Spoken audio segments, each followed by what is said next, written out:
unabated. In cooperation with the National Association of Retail Druggists, the Cavalcade of Stars. Starring Jackie Andrews.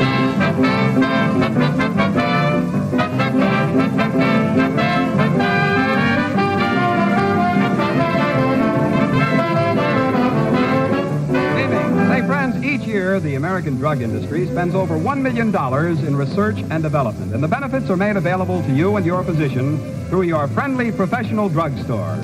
So get to know your druggist. Trade with him. He serves your family well. And now, here he is, the star of our show, Jackie Andrews.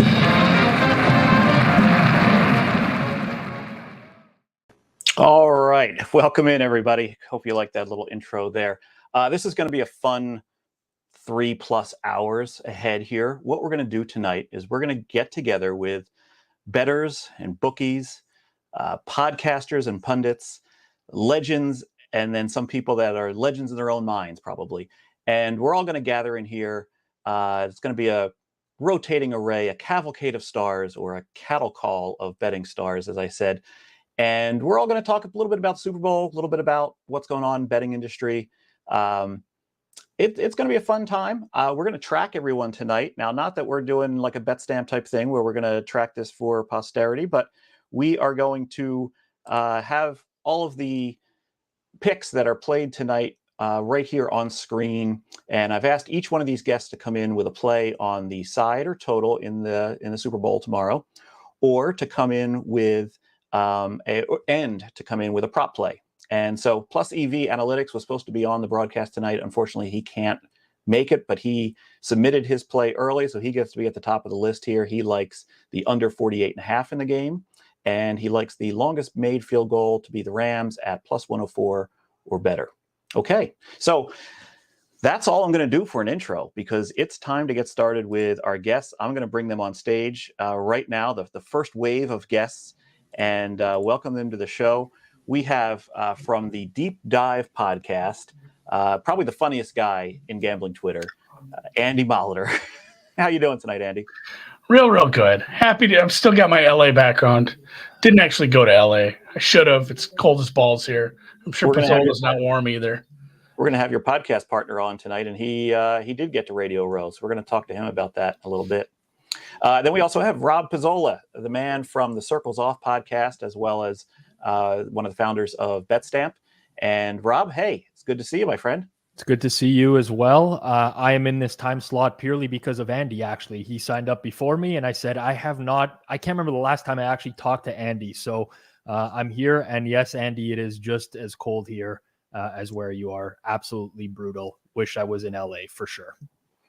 This must be our cold weather time slot, because our third guest from this segment is Peter Jennings, and Peter is in outside Denver. What's the temperature there, Peter? So it snowed like 6 inches yesterday, and then it was 58 degrees today. So pretty standard Colorado. Sun's out now. Beautiful day, actually. Cool. Okay, guys. So, hey, welcome. It's going to be a long 3 hours for me, so I've got a beverage. I don't know about the rest of you. Feel free to grab a beverage, and those of you that are watching along on YouTube and Twitter, grab a beverage. It's kind of a mule night, and I'm only doing this because the copper mug keeps it cold, and it's going to be here a while, so I didn't want it to just be a watery down mess towards the end. But wine is a good idea. I saw that wine glass, Peter. Yeah, cheers, Jack. And cheers, guys. It's going to be a fun Super Bowl tomorrow. I feel like so left out now that I didn't even think about bringing a beverage. I don't know why, honestly. I pretty much drink at like borderline alcoholic, but for this, I have no beverage in front of me. Well, hey, Rob, at any time, man, just feel free to, The problem is then you'll see what I'm wearing in the lower half, which is the real problem when we do these web videos. All right. Well, I've been on sweatpants for like a year now. Like you can wear a real nice button-down shirt and a pair of joggers. Doesn't matter. That's my life now. I'm wearing slippers. That's true. I don't want you guys to pan down on my camera either. But we'll keep it for the family here. All right, let's get this round of picks out of the way, right? Because that's what I asked you all to come in here with, just so time doesn't run away from us. Andy, we'll start with you. What kind of plays are you giving us on the side or total, as well as a prop play? Yeah, tough with I would have loved the early under 50. That'd have been great. I probably agree with Evie on the under as well. Just the way the Cincinnati's offense has looked for the last handful of weeks. I think people kind of forget just exactly what they were doing in the red zone for some of it, because when you come out with the win, you don't really care about how the offense looked. But I like the under quite a bit here. And then, I mean, you put us on the spot asking for props this late in the game, like all the good prop. You know, the touchback. Did you want my prop too, or what?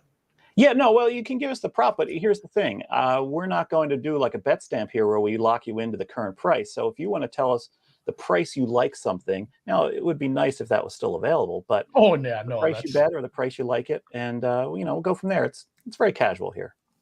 Yeah, it's a brave new world with the amount of betting media out there now. You got, I mean, how many viewers do you think Pat McAfee has? Like the cute little, those cute little props that used to be everybody's little nest egg this time of year.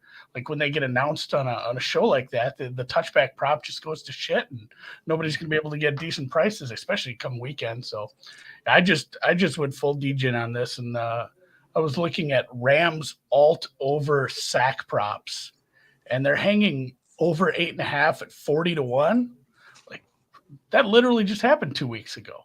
I'm not saying without really diving in and actually looking at how often that actually happens. 40-1's a pretty nasty price if you want just a DGen prop, but they offer like over 5.5, 6.5, 7.5. I may have built a cute little ladder for that, but okay. Yeah, I'll take the deep one. Like that's how you win this right away. You just have to hit the 40-1. All right. What was that again? 7.5? Over 8.5. We need over 9 sacks. Okay. Yeah, you don't get 40-1 for just sacking them 7-8 times. I was typing it into our sheet here. We'll go as we go along. We'll gather these picks in. Rob Pizzola, what do you got? Now, for those of you who haven't watched it yet, Rob and his partner Johnny of the Circles Off podcast put out a 4-hour super pod earlier this week, in which they had a cavalcade of stars come through.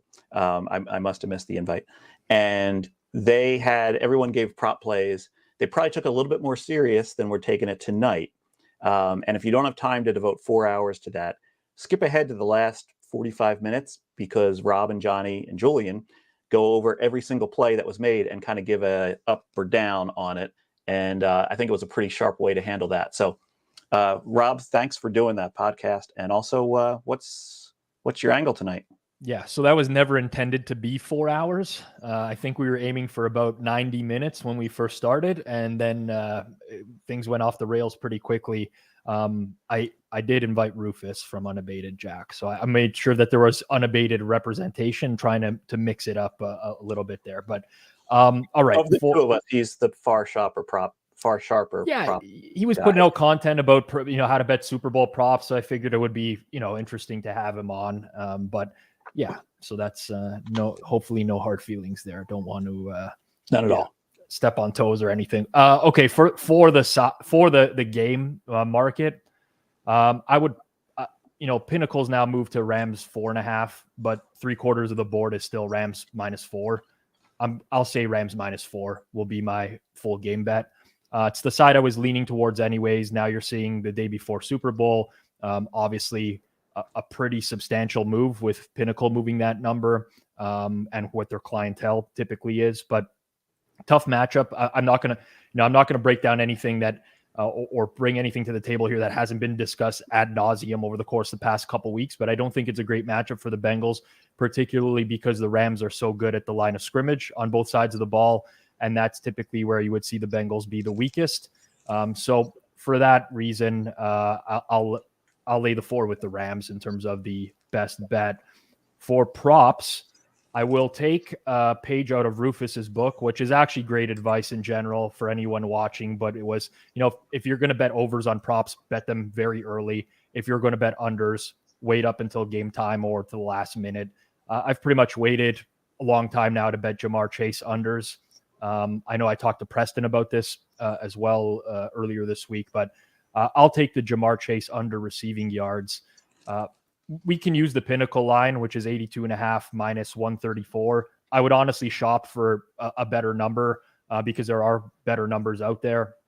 Anything above 80 in a reasonable vig, I think is worth a bet here. And the thing about Jamar Chase is he's obviously a great player, not taking anything away from him. But he's one player this year. If you were to look at his median compared to his average in terms of receiving yards, you'd see a pretty massive difference. He's had some huge games, but the majority of games have come in well under this yardage total. I believe his median yardage is 65 yards this year. Another thing about the Bengals is they've played a very easy schedule of opposing defenses.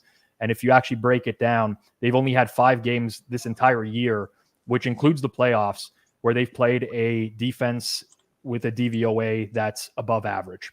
So 5 of their entire season above average. And if you look at those games specifically and Jamar Chase's game log, one of them was Chicago earlier this year, 2 catches, 54 yards.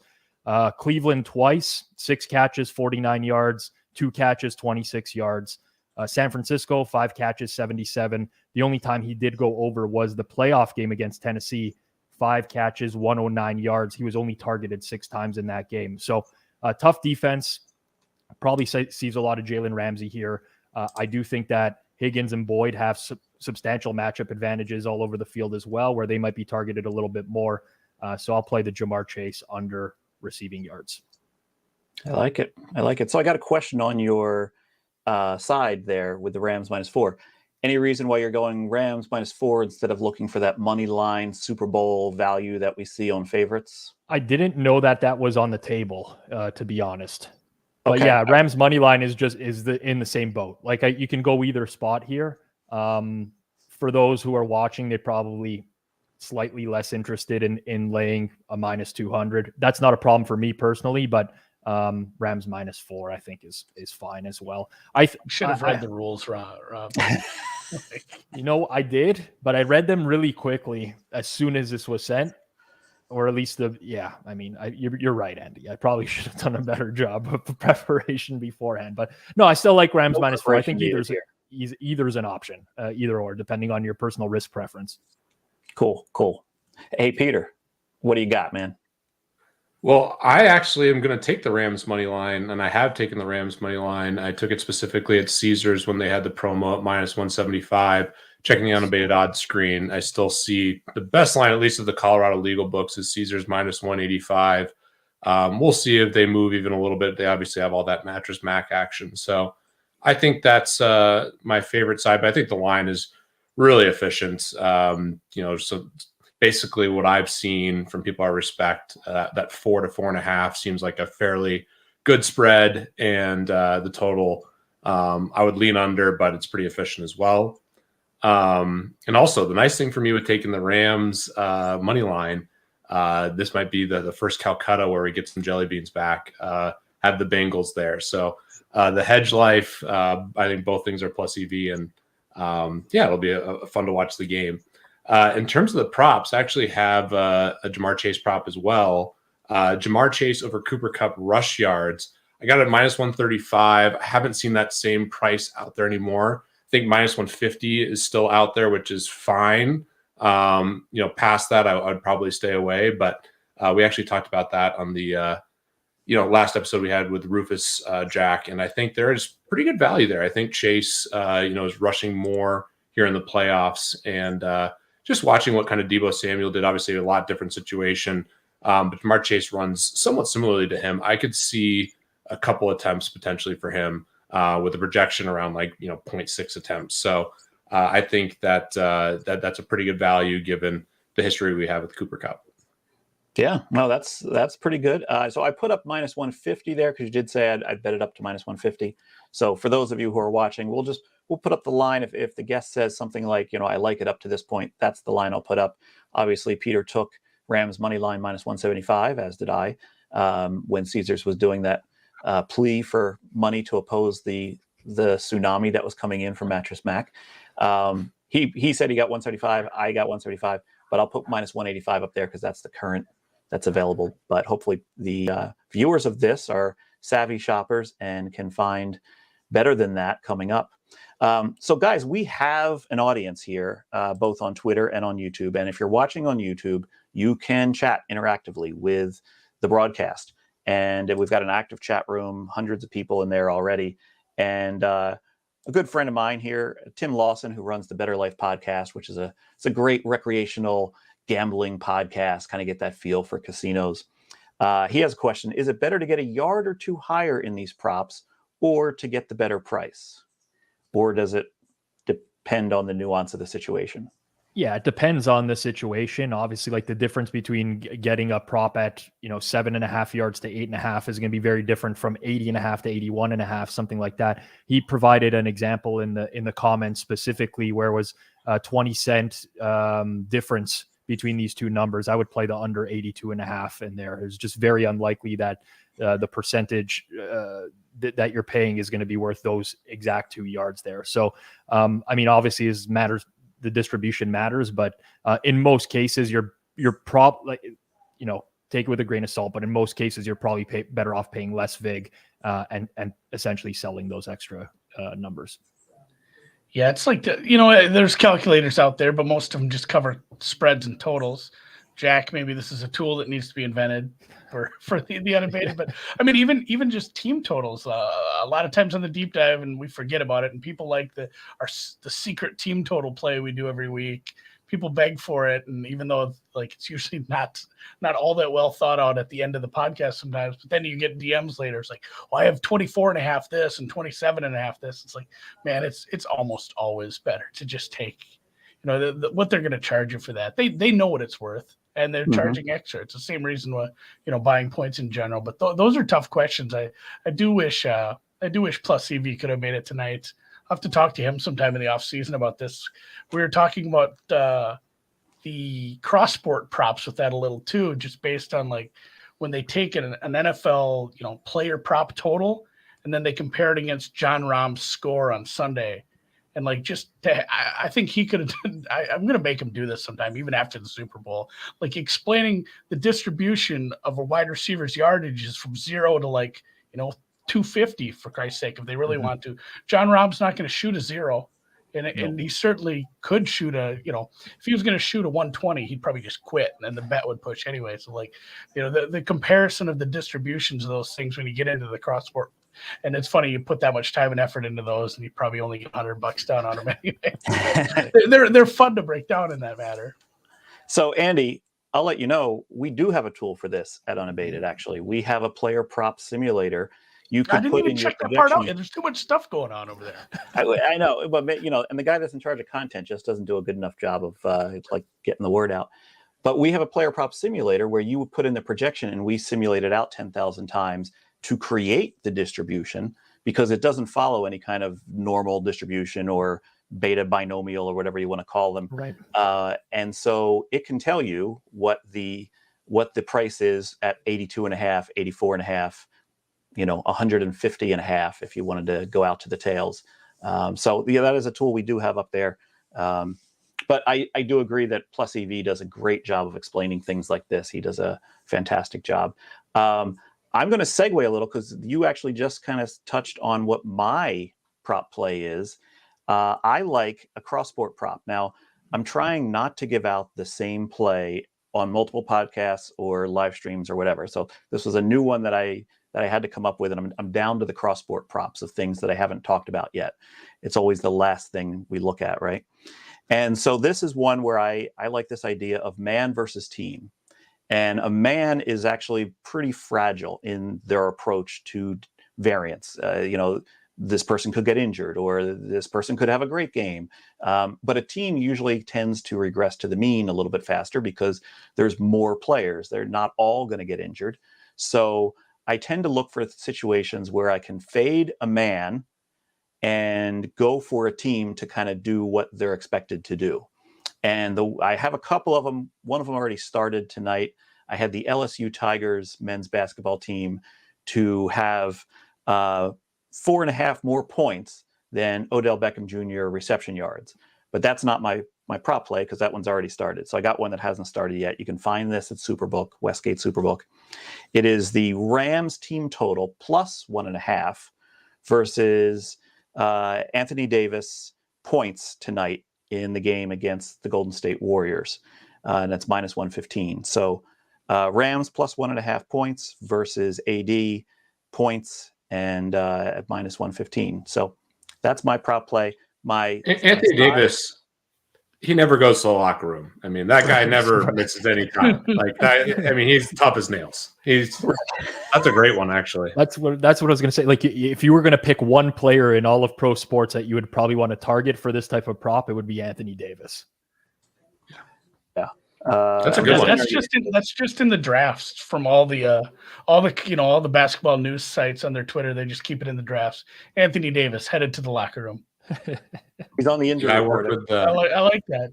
Now I want to I'm trying to pull this up now because all I ever do over on Unabated is I like to put my power numbers in to see because you have to do that to run the simulation to see the little thing with all the future prices on it. I like it when they light up. It told me early in the season. It told me I should have bet some Ravens, so I'm glad I just forgot about it that week. Well, that's a product of your numbers, Andy. Not that was my fault. Yeah. Well, it goes back to what Jack. It kind of runs counterintuitive. What Jack just said. A whole team can't get hurt. Well, ask the Ravens. So it took a while. It just took a while for them. Time's flying by. We got some people in the green room that I want to bring in. The first one I'm going to bring in here is a guy that spent last week on Radio Row. I'm going to bring him in now. It's Drew Dinsick from the Deep Dive podcast from NBC Sports. Big time. This guy got to spend the week in person with Warren Sharp. I mean, that is, man. God's gift to gambling. Yeah. My prop. Can I get a price on under a half Warren Sharp's work for NBC next season? Can you give me a price on that? Wow. I'm just anyone have anyone hanging a market there? No. Okay. My God, he works for many different NFL teams, as many as 2, according to that article. So that sounds plausible to me. Personally, I will. Okay. It's been a day. Just launching right. It's been a week. It's been a week. I juggle 2 jobs. Obviously, I'm doing a lot of content. I'm also engineering in my free time and, blow off a little steam on Saturdays, obviously. And yeah, not great to wake up to everyone DMing you the same story. Like, what is going on here? And that was a nightmare to read. Ultimately, if you don't know what I'm talking about, the New Yorker piece where Warren Sharp is eloquently quoted as, the sharpest mind in all of, of all football betting was a hard read, I got to say. And I don't know, man. I don't want to spend the whole time talking about this, but I feel like I ought to provide a little bit of context about some things. Go ahead. There was a close. I have some wild stories about this NFL season in general. Yeah, go ahead. Hey, Drew, here's the thing. So we've got another guest coming in here, and this guy's actually on the clock and working. So I want to get him in and talk to him real quick, and then we're going to come back and we're going to get some Drew Dinsick stories. Drew, what are you drinking there? What do you get? You got something good? Well, it's a gin and tonic. Yeah. Okay. It's quite warm here in LA. I don't know if you guys have heard with everybody who's covering the Super Bowl. Mute him. About 85 degrees. I spent the full day in the sun drinking White Claws, so I have I'm in rare form right now, obviously. Goddamn, I couldn't believe my day went sideways so early this morning. All right, we're gonna get back to that, Drew. So pour yourself another gin and tonic. I'm going to welcome in real quick Jeff Benson from Circa Sports. Jeff, I've never actually talked to you directly. We've exchanged many DMs. You have been an absolute pleasure to work with and to be seen in this industry, because when it comes to customer service at a sportsbook, nobody is doing it better than Circa. And the reason that Circa does it so well is this guy, Jeff Benson. So Jeff, hey, welcome to the Superstream. Thanks for having me on, gentlemen. Looking forward to talking some Super Bowl props and side and total, and getting ready obviously for tomorrow here downtown Las Vegas. Obviously at our three books, and having the world's largest 3-story sports book, we're certainly excited for the game and what's to come here in the next 24 to 48 hours.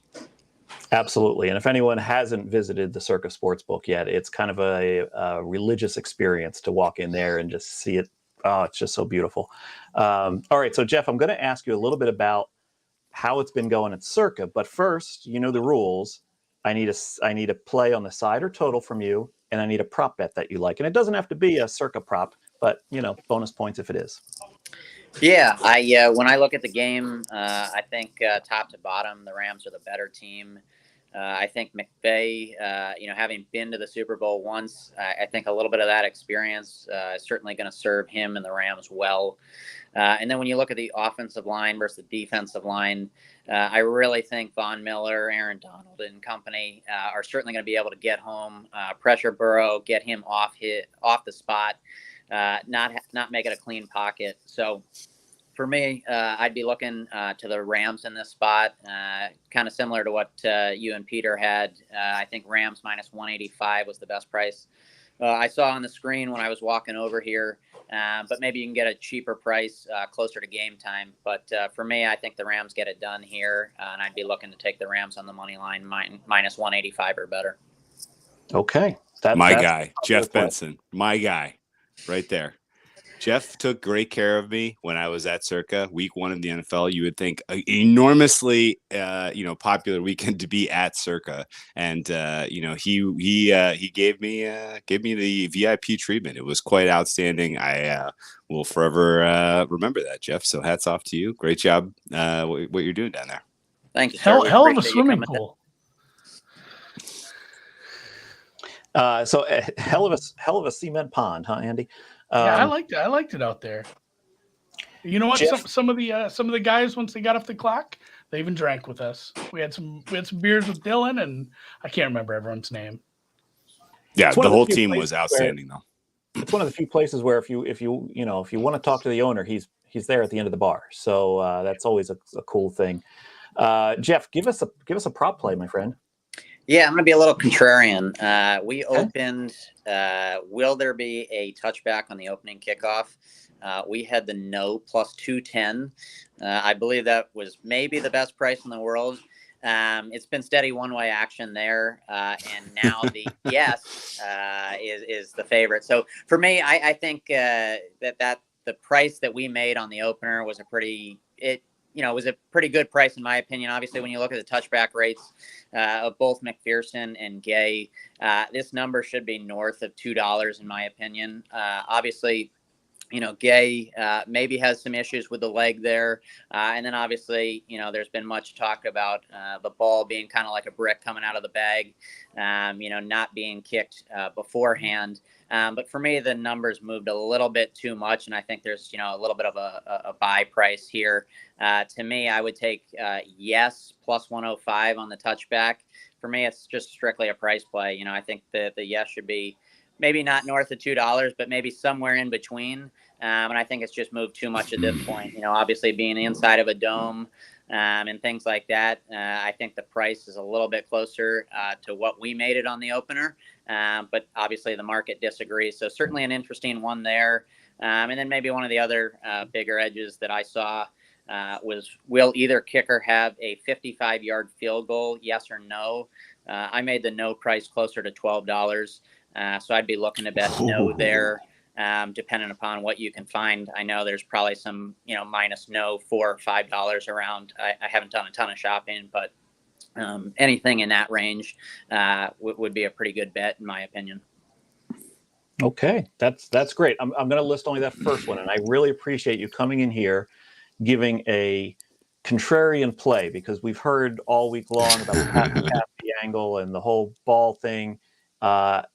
It takes some balls to come in here and take the other side of that, because you see that there's value on it, which is exactly the way that a lot of sharp bettors make their money, is seeing where the value is, going contrarian when the line has moved too much. So really appreciate that, Jeff.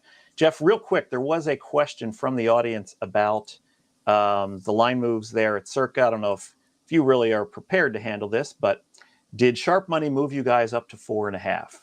Yeah, great question. Obviously you guys were talking about the efficiency of this market. When we opened 3.5, got got hit there, went to 4, got hit there, and then we're at 4.5 for a long time. When you look at the side total and money line, we didn't move at all for 9 straight days. Which just talks, about the efficiency of the Super Bowl market. And then obviously when you look at the props, a little bit of the difference there in terms of, the efficiency in the prop market versus the efficiency in the side total and spread market. Obviously for us, we went to 4.5 earlier today. We took a money line bet at 192, which bumped, the spread to minus 202, or excuse me, the money line price to minus 202. And then subsequently we went from 4 to 4.5. So, I think when you look at where we'll end up being, it'll probably be between that 4.5 range. I think we'll go into the game needing the Rams and the under, which is what, is my lean in the game anyway. But obviously, a long ways to go till we get to post here. We're currently taking 300,000 on the side, 100,000. That's it. That's it for right now. Not till it goes up tomorrow. Oh, okay. Yeah, probably be at 500,000 tomorrow. But that's how much Warren Sharp makes per episode. I see. Right now, 300,000 on the side, 100,000 on the total, 200,000 on the money line with no approval process from anybody in the world. And then Chris Bennett, who's our sportsbook manager, he put out the entirety of our Super Bowl prop menu. He does a fantastic job with that. And when you speak about, the prop market and, the ability to get down, we're taking 5,000 on 2-sided player props and game props from anybody in the world today. And by tomorrow, that number will be 10,000. Wow. 10,000 on props, no approval necessary, right? Correct. Go in the app. You'll see the bannered limit, and anybody in the world can send that. And like I said, it's for us, what we do from a customer service standpoint. Being able to provide professional bettors like you guys that transparency in terms of the limit that you're able to get. I think it's certainly useful for you guys in terms of how you plan. Ultimately, how you're looking to get down from shop to shop. Jeff, when are you guys going to open the monobob market? Unfortunately, I don't have an answer on that one. Not much of the. I like the guy in the chat there says, did he just recommend a minus 500 prop? I think that's the big difference between some of the people who run numbers and like what the public, like my stupid 40-1 prop, like a total chalk donkey shit prop. But like the different, what'd you say, $12, Jeff? Yeah, my no price was $12. That may have been a bit high, but I think maybe the correct price is somewhere in the $7, $8, $9 range. So I think there is some value if you can find anywhere between $4 and $5. I mean, considering one kicker, that's almost 10%. Yeah, that's fair. 9% edge, minus 500 to minus 1,200. Yeah, 83 to like 91, 92-ish, somewhere in there. That's 10% is massive. Just it just takes some cojones to lay minus $5. I like it. Hey, Jeff, thanks so much for coming in here. You're welcome to hang out with us a little bit. We all appreciate Circa and everything you guys do. And those of us who come out there love to find you, shake your hand, and say thank you for everything you've been doing. So there's a lot of people like me that have that same sentiment. So we have another guest coming in. And this guest is probably somebody you might not know that but he is the director of trading for Amelco, and Amelco is the back-end software for a lot of sports books in the U.S., a lot of the emerging brands. This guy's got a little bit of a different accent than the rest of us, but I'm going to welcome in here Mark Hill.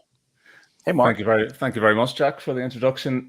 Just a quick point of correction. I am head of trading operations. I wouldn't want to take the role of director away from someone else. So yeah, head of trading operations with Amelco, based in the UK, but operate on behalf of a number of books stateside.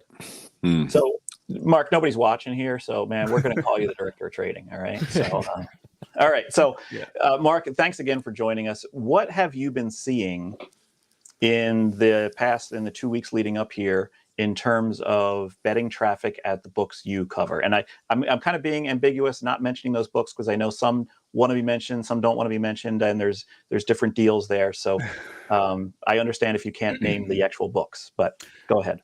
No, in terms of books, I have no issue naming them if they're out there in the public domain, which most of them are. They're public listed companies. They announce what deals they do. So for us, we work with PlayUp, Fubo. We operate one of Wynn's states, Action 247 in Tennessee. Hard Rock was a big one in Florida for 34 days. Yeah. So yeah, we operate quite a diverse range, and I guess from my perspective, those give me a bit of a very interesting insight because every one of them has their own nuances and backgrounds and everything else. In terms of the handle and what we're seeing, probably echo a little bit what Jeff was saying just before came on there, where 9 days of nothing really. And then all of a sudden it's starting to ramp up in the last 24 to 48 hours again. So our most exposure across all the books seems to be Bengals money line, and then Rams on the handicap. So -3.5, -4. Most of our books are sticking at -4 for now. Probably will go to 4.5 tomorrow. Okay. Now, you know the rules. You got to come in with a play on the side or total and a prop that you like. So give it to us. Yeah, so sidewise, I wanted to caveat this by asking, is a halftime, full-time technically okay to go down as my selection? Sure. And Yeah, then we'll do a player of course. prop. Yeah, okay. So I'm going to take Rams, halftime, full-time, Nice. excluding the overtime market. And I don't really have any big narrative to back it up. I just like it. Mark, speak my language. Yeah, I like a double result like that. Love Yeah, that. so It's very European. exactly. I'll be happy to give you a narrative that gets you there.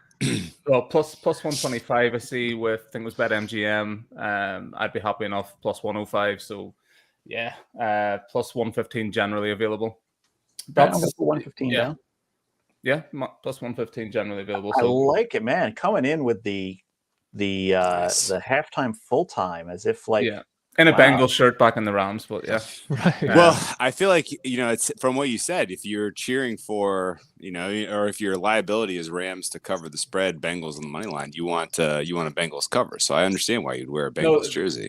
There is a bit of backstory to the Bengals jersey. So obviously the NFL outside of COVID years, was coming to London every year. Myself and a few buddies in Ireland. Basically, every team every game at Wembley or Twickenham, wherever it's been, has a designated home team. We get shirts for the team. We go to the pub that is designated for the side and everything else. Like I'm Saints through and through in terms of my team. But if a home team is coming over to London and they're playing a sort of popular European team, what we say, we like to jump on the underdog. So if they're the hosts, we try to give them a bit of vocals in the stadium and in the pub, and can get pretty loose. But yeah, that's where the Bengals shirt came from. So I was at the Bengals Rams in Wembley. 2 years ago? 2 years ago. That's where this came from. But now this gets used in a bit of training. So yeah, nice. Yeah. Sorry, go ahead. You owe us a prop. I think you were getting. I do. That. Yeah, that's what I was going to now. So I am taking, thanks to the unabated tool, will I add? Logged on there about 1 hour before coming on the stream. Thought to myself, I'm not going to give out anything unless I can run it through the prop tool. So I am taking Joe Burrow under 24.5 completions, and I was happy to take that at -125, which was Pinnacle's price currently, but I see Caesars and William Hill have it up at -105. So I'm putting up under 24.5 completions, -105 for Joe Burrow with William Hill Caesars. Wow. Mattress Mac must have bet the over there at Caesars. Something like that. It seems 24.5s across the board, but there seems to be quite a range of prices in terms of the books putting it up. But yeah, I'll take it at -105 if I get the nod from Captain Jack. Well, I mean, I'm just looking at this and going, we all probably came into this saying, why give a straight bet, because the market's going to be hammered into place. You're not going to find anything creative in a straight bet. Why is Jack making us do that? And then you walk in the door here with a Rams first half, Rams full time combo that I think is absolutely solid. I'm surprised. I'm kicking myself for not thinking of it myself. Yeah. Well, still plenty of time. This is good. So, Mark, what are some of the struggles you may have in terms of, like, for instance, what time is it right now where you are? It is 20 to 2 in the morning. Yes. And to be fair, I got my time zones wrong, so I actually thought I was coming on at 2:20. So this is a bonus, coming on a little bit earlier. Yeah, did my conversions wrong. So is that the biggest struggle in booking US sports, is the time change?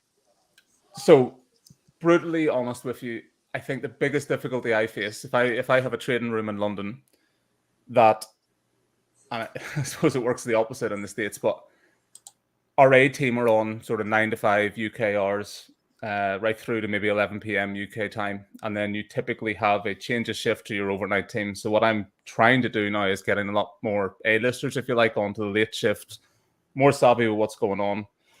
The caveat with that would be that the likes of myself, not that I'm an A-teamer or an A-lister, but the guys that would be more au fait with what's going on are available for the sort of main market moves in the daily sports. So the MLB, NBA, college on the week, or college basketball at the minute. So we are about to keep on top of those daily moves. My perspective, I want to book like Jeff Davis and Jeff Benson and those sort of guys at Circa. We have a couple of operators that are very open to that style of bookmaking. That's what I'm all about. You are confined with deals and everything else that comes with feed providers.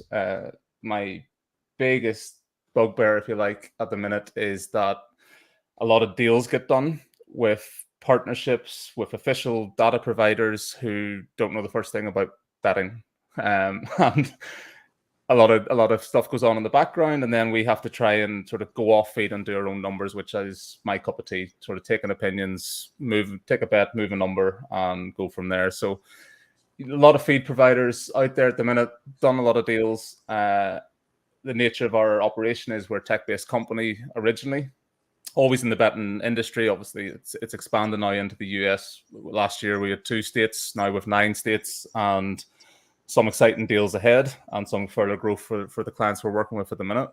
But yeah, my biggest frustration is probably feed providers, if I'm honest. Okay. All right, Mark, I appreciate you coming on here, especially at this late hour, and really appreciate those plays. I think you win the prize so far in terms of most creative plays. So thank you so much for that. So we've been going about 40 minutes here. We've got some more guys to bring in the screen.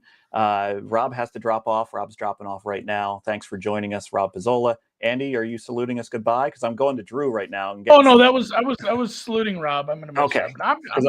I'm chilling. I like listening to all this stuff. I'm going to go to Drew because I want to hear a little bit more. He's had a few more sips of that gin and tonic, so I think we're going to loosen up. I have a really quick conspiracy theory about that article, Drew. I really don't think he thought those quotes would be published. That's the I would hope not, but I also know that.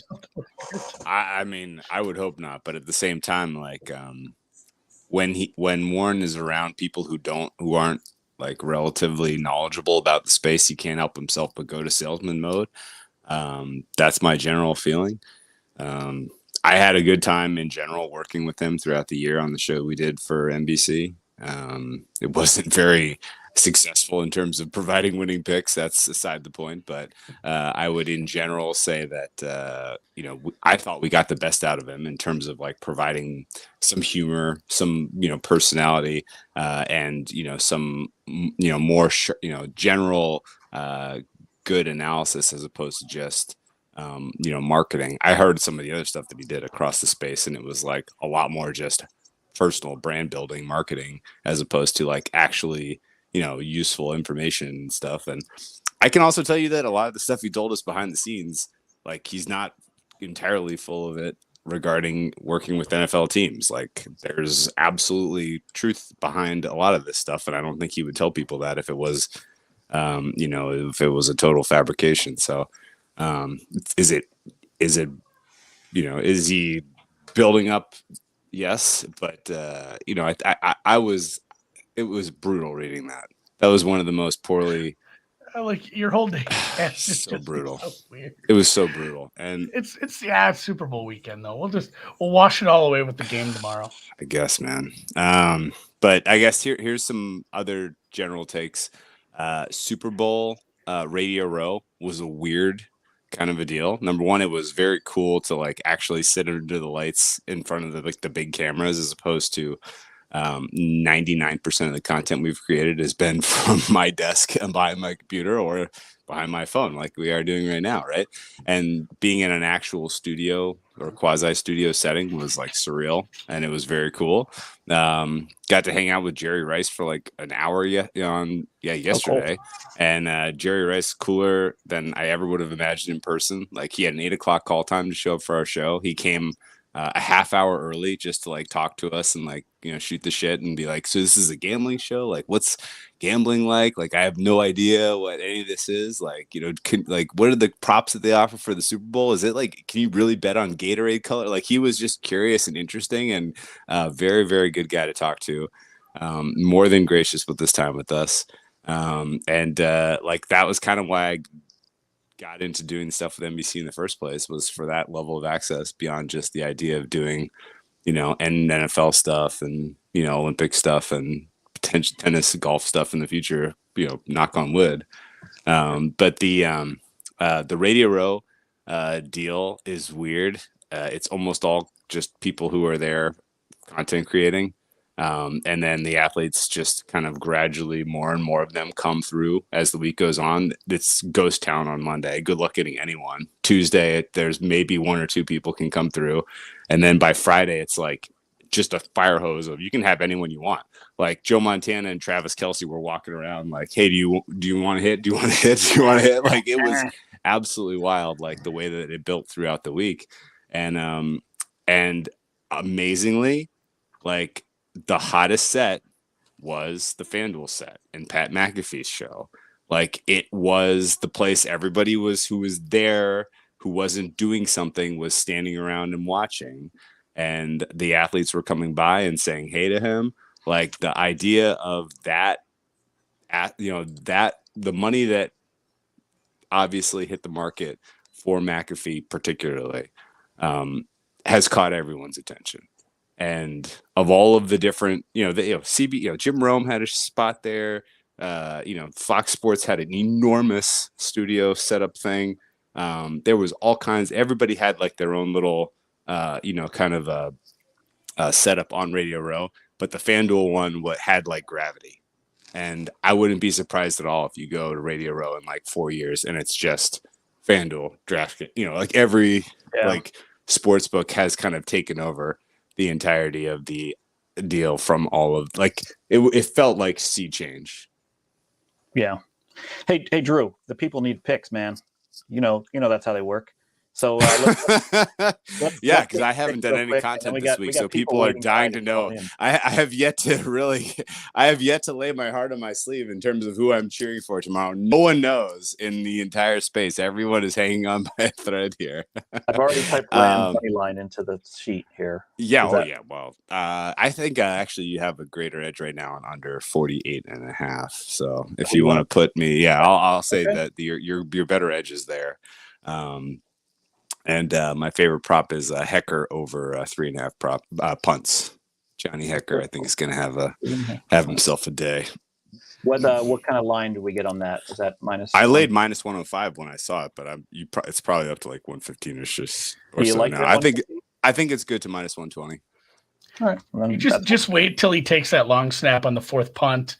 And he cocks his arm back and throws a touchdown. That's very, very He's got a good arm. Happening. All right, guys, we got some more people to come in here, so I'm gonna populate the room up a little bit more. Get these guys in here. Names people you know. First up, we got Adam Chernoff coming in from covers.com. He has done some incredible daily podcasts. Great guest list on those daily podcasts. Getting people for a noon show that's live streamed, that's impressive. So good job on those guests there, Adam. We're going to get to your Super Bowl picks in just a second. I think Gill's having some connectivity issues. He seems to be dropping in and out. So the next guest here is Adam Levitan. Now, Adam cut his teeth on DFS, but if you were betting NFL props this year, he was the guy kind of wrecking the market because they were putting out prop plays on establishtheRun.com, and the market was absolutely getting smashed because those subscribers were just flooding in and moving the markets. So Adam, there's a lot of people here that are like, come on, man. And there's a lot of people here that are like, how much does that subscription cost? So Adam, welcome as well. And I'm going to add Gill back in here. Coming to us from his lair high above the Las Vegas Strip is Gill Alexander of VSIN and the Beating the Book Megapod. And Gill, thanks so much for joining us. We're going to go in reverse order because, now he just dropped off again. We'll start off with Adam Chernoff. I got two Adams in the room. Makes it boy, tough. I didn't plan this well. We're going to start off with Adam Chernoff and get your plays and prop plays. Did anyone read the New Yorker this morning? My goodness. I am with everyone else. Rams money line. Happy to take that one. I wasn't sure if it was on the table, but now that it's on the table, we're good to go. And then Jeff Benson stole both of my props that I was going to give.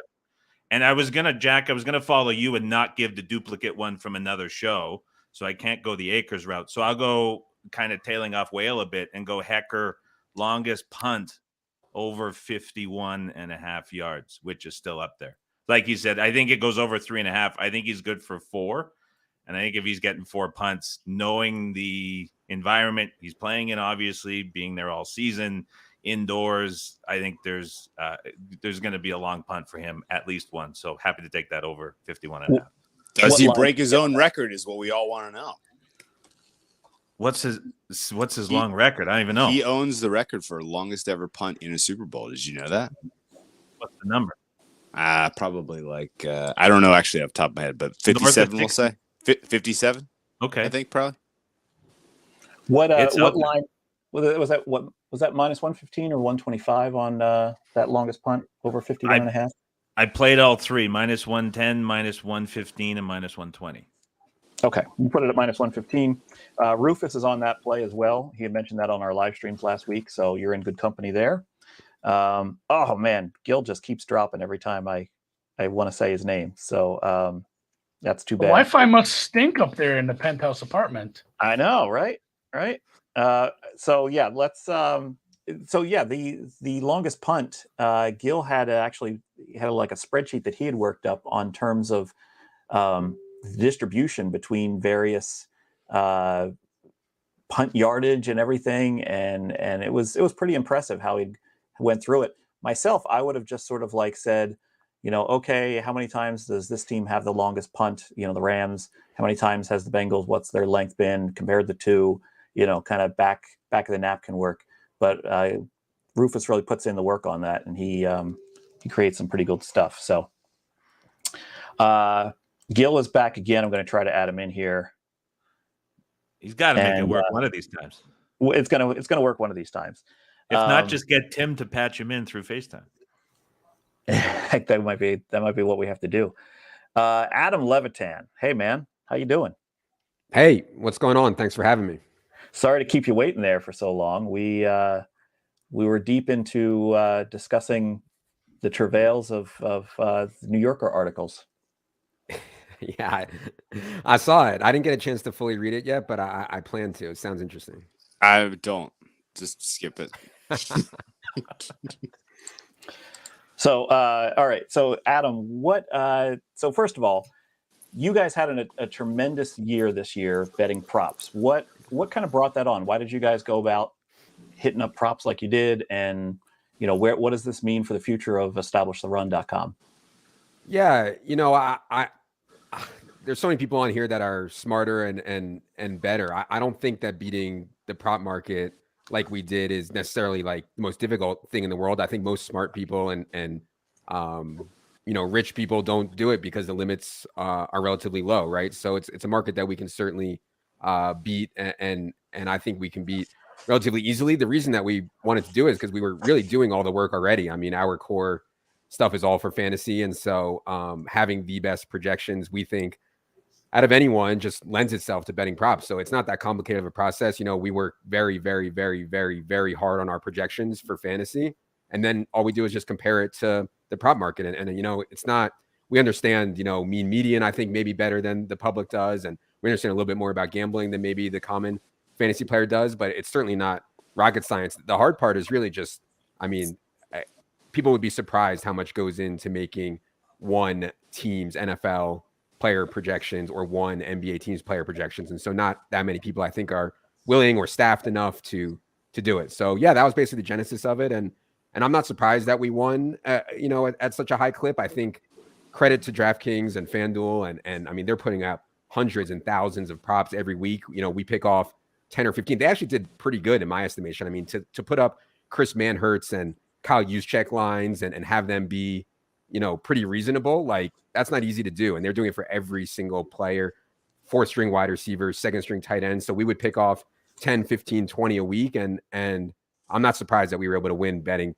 20 out of 1,000. If we had to bet all 1,000, they'd probably get us. So, we're in a pretty good spot. Adam, can I ask you a quick question? Sure. I have gotten the sense that you specifically on the mean median issue, that a lot of the Super Bowl props on the open were sharper than years past Super Bowl props on the open. Is that a function of just the fact that they're offering broader selection throughout the year and you guys are beating them into shape before we get to the Super Bowl? I think they were ready because of what we did this year. I mean, I think that when the year started in our back end tool, we were showing a ton of unders. I mean, a ton. I could go on and pick off, 20, 50 unders. By the end of the year, I was showing maybe like 5 unders on the whole slate. And so they're like daring us to take overs at this point. I think it carried over to the Super Bowl. I think that they were more prepared to take player prop action in the Super Bowl than they are in years past. They expanded the menu so much this year. And I think they took a lot more action on player props this year than before. I don't know for sure, but yeah, I think they were just more prepared for people to come in on unders than they have been in the past. So all this buildup, Adam, you're going to have to come in with a great prop play here. Let's get your play on side or total, and then we'll talk what prop play you like. Yeah.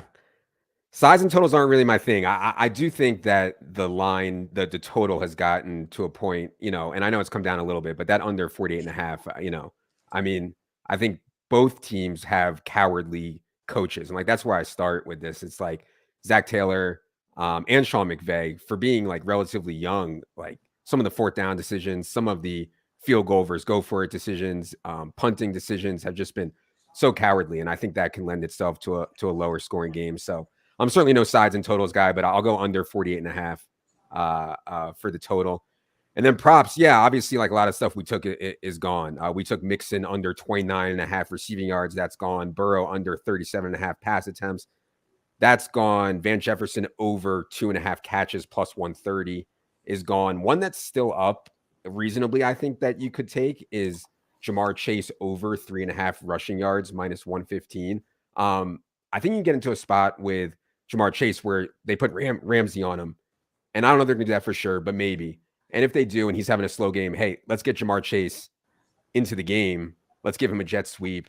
Let's pitch him the ball. Let's just do something to get Jamar Chase going. And so I think, we have Jamar Chase around 7 yards in this game. I think it's a fun bet for the Super Bowl to go over 3.5 there. So I'll go with that one. I did want to mention one other prop that we've been just debating about all week. We have Cam Akers for 70 rushing yards in this game. The line is around 64.5, 63.5. It's just, we're having such a hard time with inputs between Sony Michel and Darrell Henderson and Cam Akers for this game. I think there's a lot more paths to downside. You typically bet unders when we're showing an over of 6 yards like that, but the line's out there, and I think there's so many paths. He could fumble, he could aggravate his shoulder. Sony could play more than we think. Darrell could play more than we think. Cam Akers could be inefficient, and so I still think that it's out there, the 64.5, and if you want an under sweat, which I know most people probably don't want an under sweat, but if you did, I think Cam Akers under 64.5, even though we have 70 yards for him, is still good. Wow, that's really good. I appreciate those thoughts. That Jamar Chase, actually, we earlier tonight we had who liked Chase. Peter did. I think that was Jennings. Took him over rushing yard competition. Over Cup. Yeah, over Cup. Yeah, that was a good one. Okay, I'm going to try to get Gill in here. Gill, we got like 6 seconds of your signal. Let's get it, man. How you doing tonight, buddy? I don't know. I can't stay on the stream. Yeah. I've seen you popping in and out. You got bad signal or what? We got to get Gill an iPhone. It's I think hour he's frozen. 43 of content for him this week. He's trying to match Drew. I'm gonna screenshot him here. He's nice and frozen. Poor Gill. He's come in and out a lot. Got to remove him out. All right, so he's trying to come back in again. We'll see if he's able to. There he is again. All right, Gill, we got you again. Can you all hear me? Can you all hear me? By the way, we can. Yes. Do you want to try to give picks real quick because that's what the public likes? You know that. Rams money line, and then I did the no touchback on the opening kickoff plus 140 based on the Pat McAfee intel, which he so eloquently described from his experience 10 years ago. It's, I think, a coin flip now, so that number has gone away. Okay. So we had Jeff Benson on earlier, and he was saying that he's going to go contrarian on that one just because it's moved so much that he feels like there's value on the other side by now. No, I'm sorry I'm such a pain here with the tech here. Nice to see all you. Jeff will write you a great price on that. Yeah. Jeff Benson, go down to Circa and see him. He'll give you a good price. Yeah. Oh. I mean, he's a bookmaker, so Vig Free seems unlikely, but you should try him. All right, I'm going to enter Gill's. Ask him to cross. He'll kiss my ass 10 cents. I can't believe, Adam, you switched on Akers. Everyone was in it together, and now I'm concerned. Yeah, if it was a regular season, I would just be like, I don't know, and move on. And now it's just like I feel like because of the Super Bowl, we have to do something here. So we've been going back and forth all week on the Akers stuff. It's not great. If anybody has a take between how much Akers is going to play versus Sony and D Hendo, I'd love to hear it.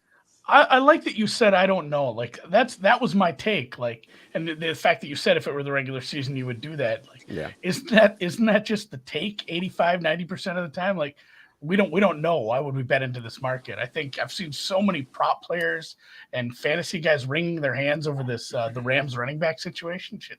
I'd be washing my hands of that so quick and just betting something else. Yeah, I think I don't know lends itself well to unders when the number gets to a certain point. I don't know if it's that at that point yet, but there was like controversy between Ramondre Stevenson and Damian Harris what the workload would be, and they were like, as a 4-point dog in Buffalo, Ramondre's prop was like 40 yards, and she's like, well, we don't know how much he's going to play, but God, 40 is a lot for a guy who might only play 20% of the snaps as a dog. So I think a lot of times unders are good for confusion in usage, but yeah, this one's tough, man, for sure. Adam, for what it's worth, some other sharp handicappers are on the under, so that sways you. Every sharp is on. I've seen that bet come through.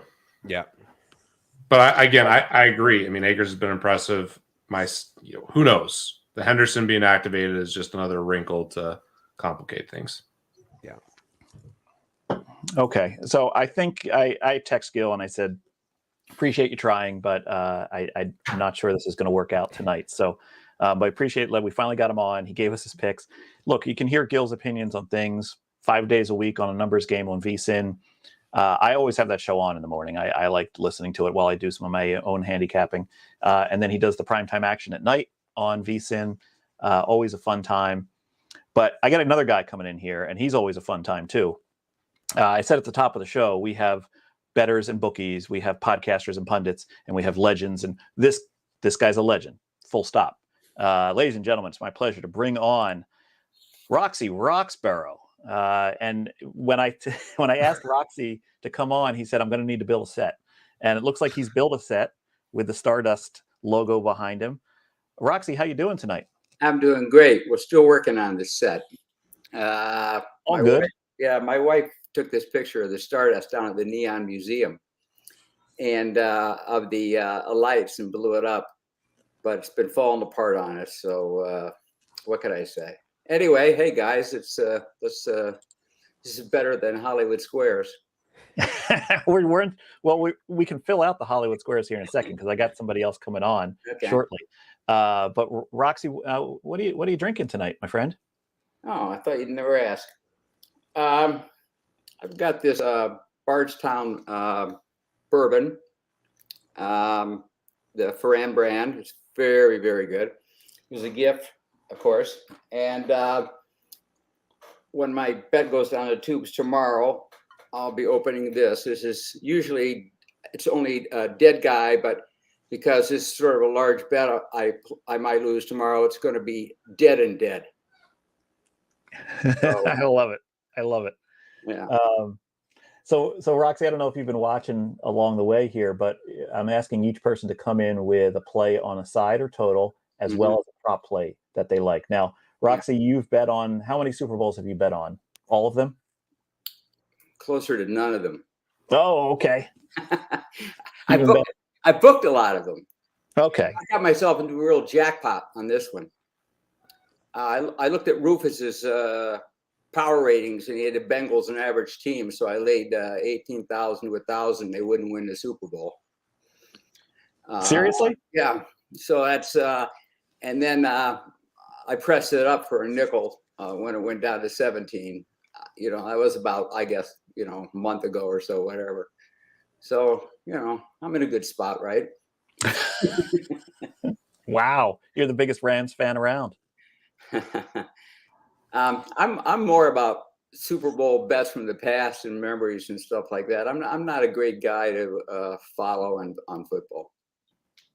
All right. So what can I assume, though, that you like the Rams for tomorrow?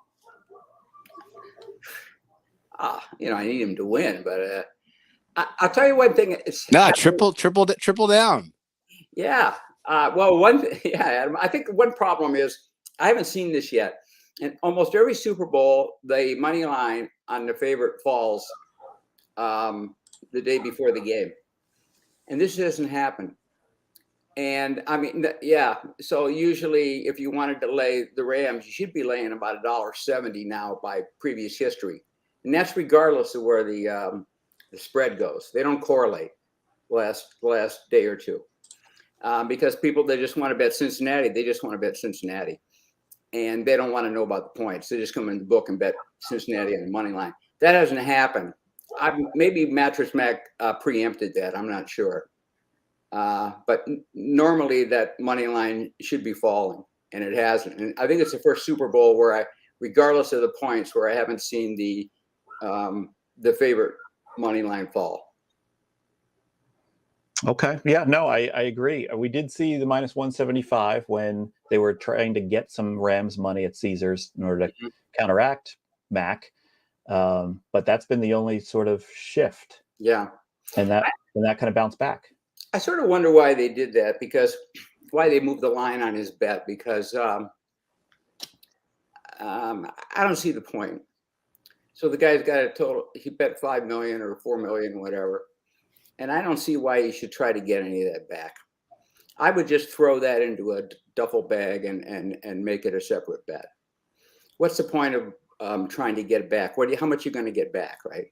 Right. But it looks like they were willing to go minus 175 and they were giving him plus 170 and trying to do a low margin.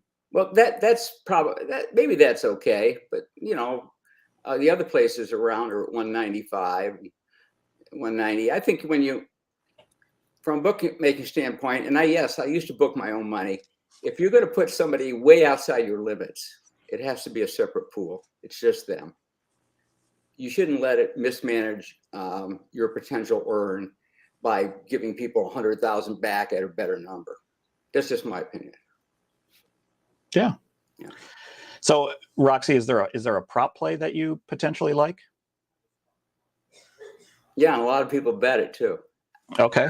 It's really bizarre. It's at Jay Cornegay's place at Westgate, and it's Salah goals for Liverpool versus second quarter touchdown passes by Stafford, and it opened $1.40, and now it's Pickett, and people have bet Stafford, and I agree with that. Okay, so it's Salah versus. I helped move it. Was Stafford TDs? Was that it? Yeah, TDs in the second quarter. In the second quarter, and is there a spread on that? Well, it opened Salah minus 140, and now it's Pickett. Okay. Yeah. That's a 20-cent line. Got it. Putting that into the sheet here. All right, cool. You have to be accountable for this stuff? Well, no, but I wrote that your straight bet is the Rams for your lungs, because that's what it comes down to for you. Hey, we got a couple of your friends here to come in here. Okay. One guy that is spent a lot of time with you over the years, and that is Adam Bjorn. Yeah. and we'll just to make that a true Hollywood Squares look that we said we wanted to get. Did we drop somebody? Oh, I dropped somebody, or I would have had the Hollywood Squares. I think Drew dropped. Drew just got cut. Yeah. Oh, okay. He So ran out of anyway, gin. let's welcome in our next couple guests here and get some banter going. So we got Adam Bjorn calling us from parts unknown. Adam, how you doing tonight? I'm doing well. How are you guys doing? Good. Adam, what have you seen so far in the betting handle that's been coming in? I mean, it's a typical NFL game. You know, your books gonna need the dog. It's all favorite money, bit of over money. Obviously, the sharps are under, but you know, it's going to be a typical lean and cheer for the house tomorrow. Bengals, Bengals, Bengals. So I don't know if you were listening earlier, but Roxy's cheering for the Rams quite heavily because Roxy and I are we're on the opposite side tomorrow because I've got I think the biggest price I took the Bengals was like 150 to 1, and I took plenty at 70s and I think a bit at 90s.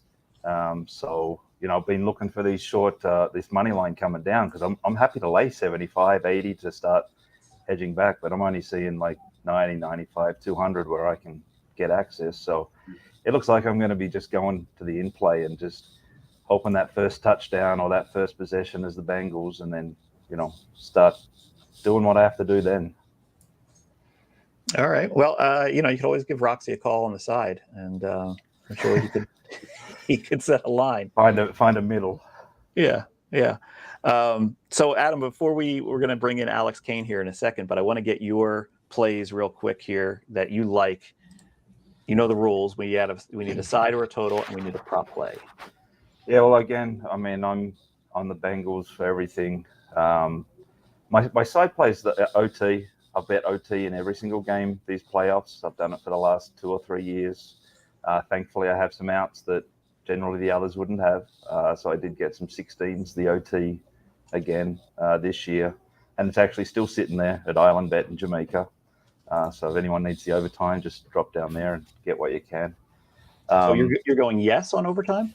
Yes on overtime, yeah. So I bet yes every single game. It's ranged from, I think I got 25s in the beginning, and they were eating me alive the first week. They were eating me alive until the 4th game of the second week. And then I got them. And then I managed, you know, so it was back in my favor, and I was free rolling the rest of the playoffs. But it's something I've done for the last 2 or 3 years, and especially on the Super Bowl, because they do that stupid European 1x2 on the quarters, halves, game, and stuff like that, and they just hang these numbers. And often I've gone in with 16s to 20s, the yes, and I've laid off at 900 or 1,000 just to sort of free roll a little bit on the no with the other places that usually get hammered on the yes at stupid prices. Wow. Okay. That's Jesus. That's 16's a lot.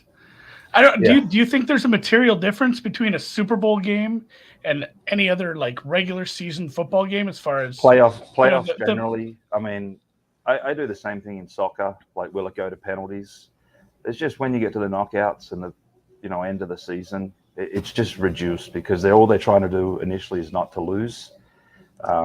And then try and win it when they can. And I see it across a couple of sports, soccer, NFL, where it's value. And it's more so in the playoffs and the Super Bowl than regular season.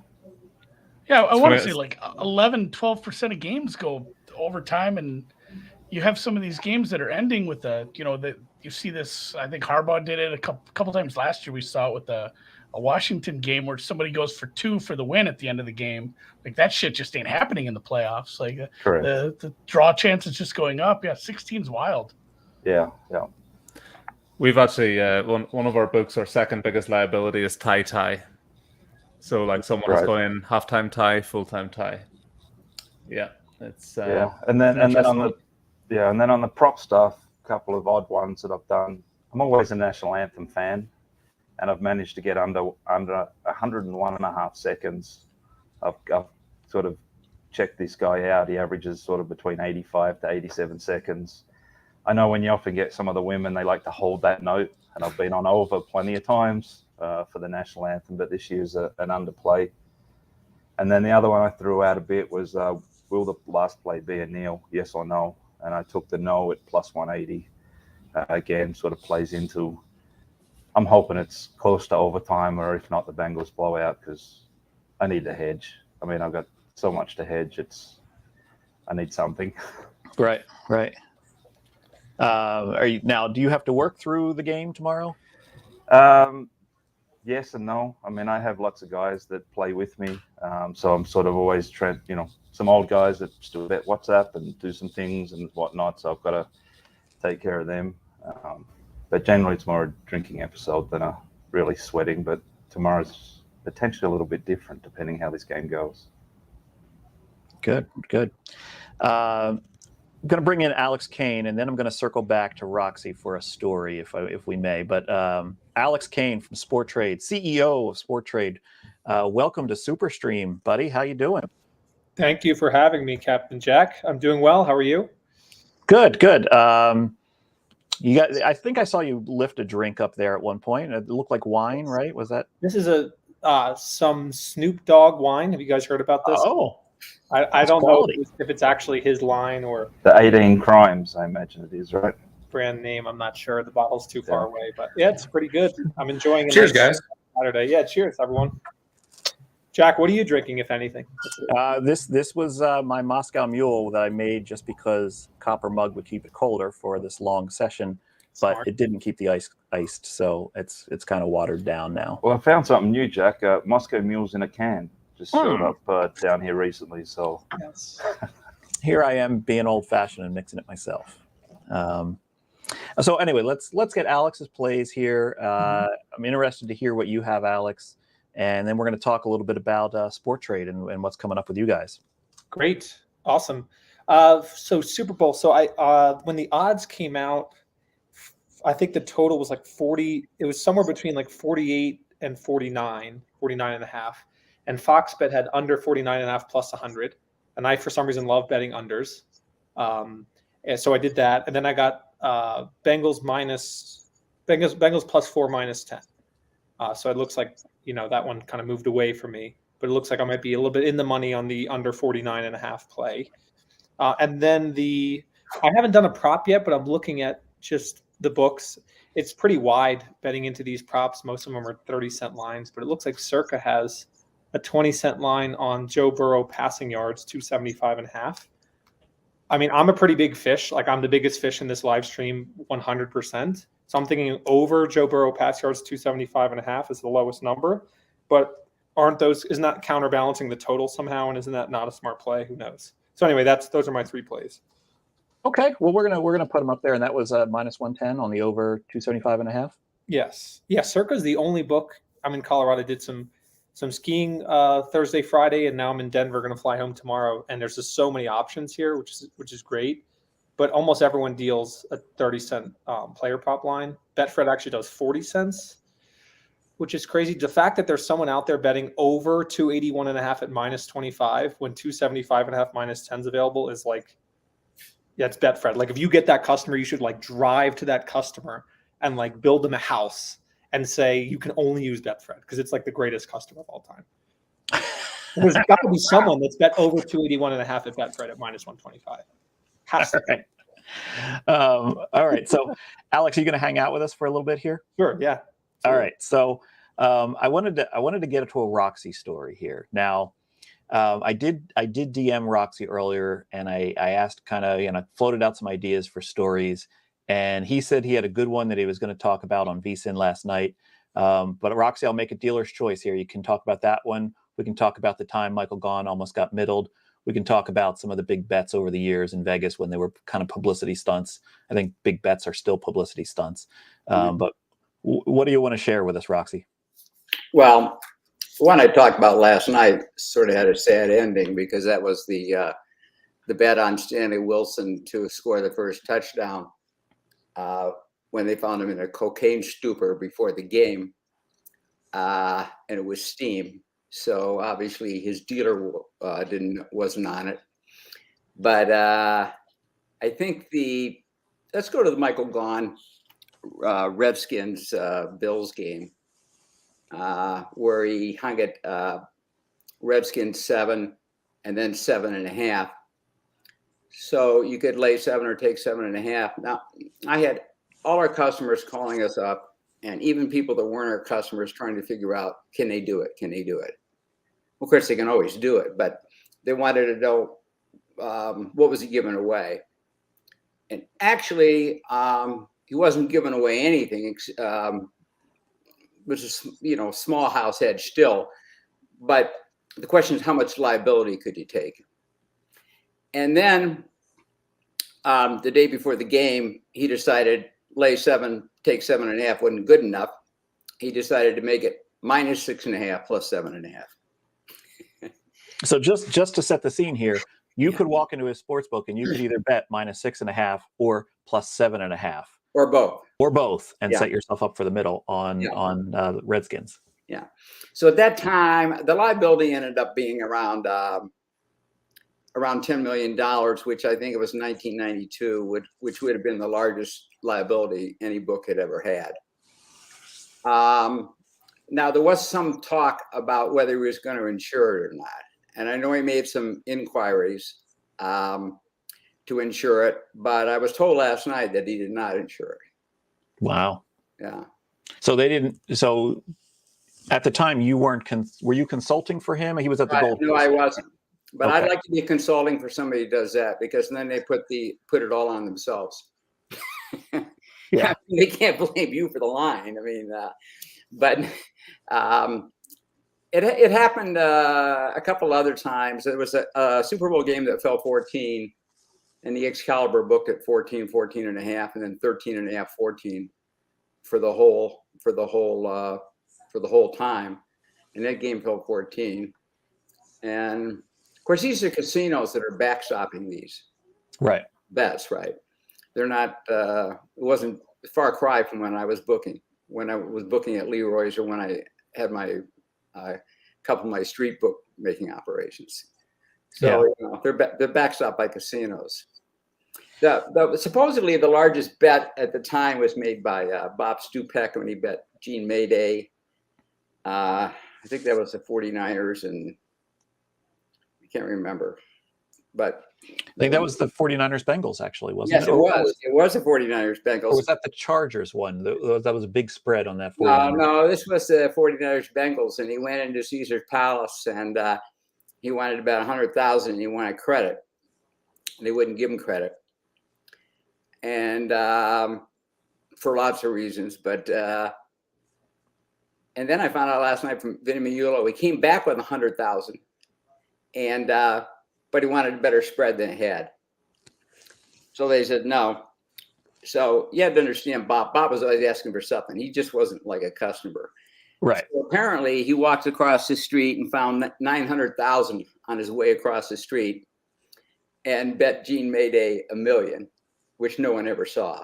And that became the largest Super Bowl bet there ever was. So I heard there was a paper bag involved, but the contents of the paper bag were never actually counted. I think that's correct. Yeah. That's great. So Bob Stupak, for anyone listening that doesn't understand, Google him. The guy was a character. He ran the Vegas World Casino, and then he built the Stratosphere Tower. And he was just sort of like a carnival sideshow barker type of guy that always had to have a gimmick going. He was a friend of mine, and he buried me twice. Once when he built the Stratosphere Tower, and I bought into it. And then it went into bankruptcy, and then I went and got more. And then we're broke again. So, Wow. So do you just shake your fist at the skyline sometimes in Vegas, Roxy? I don't know. It only, like we, as Adam know, as we gamblers say, it only hurts for a little while. Fair enough. Fair enough. Very true.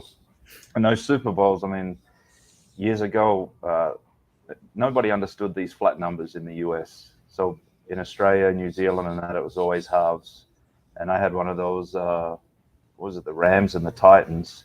New Zealand tab was hanging 6.5. Everyone in Australia was hanging 7.5. And you just bet every penny you had. And thankfully, it was a yard or a yard and a half short. But those kind of things, happened a lot until they all realized that, we need to use these half points. But the thing back then was, they had to pay, it was volume tax. So they had to pay on every bet, even when they gave the bet back at the end of the game. So yeah, some of those middles, it's a lot better being on one side than the other.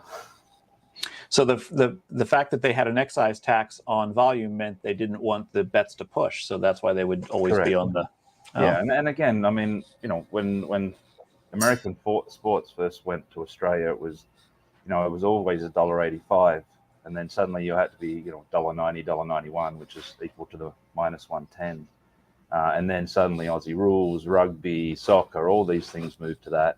And then they're looking across the ocean and they're saying, the Asian handicap where they're offering like -105 both sides. So, they really sort of had to, they had such a huge edge for so long. And then the rest of the world sort of enclosed on them and they had to start meeting and competing with these prices, sort of when the internet first started. So, it was fun times back then. I mean, these days, you don't get as much as that. And the limitations are just so painful.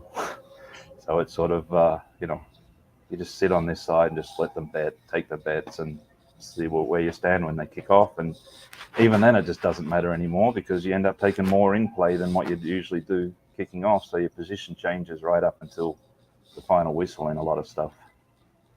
So it's just a different world. Adam, how much I've heard a lot of these U.S. bookmakers say that the prop bets are getting to be like 60 to 70% of their handle on the game. How much of the handle does the prop bets account for you? Well, it can, because there's so many prop bets. I mean, you can only really bet the game once. Bet the side, bet the total, bet the money line, and then you can bet 400 props.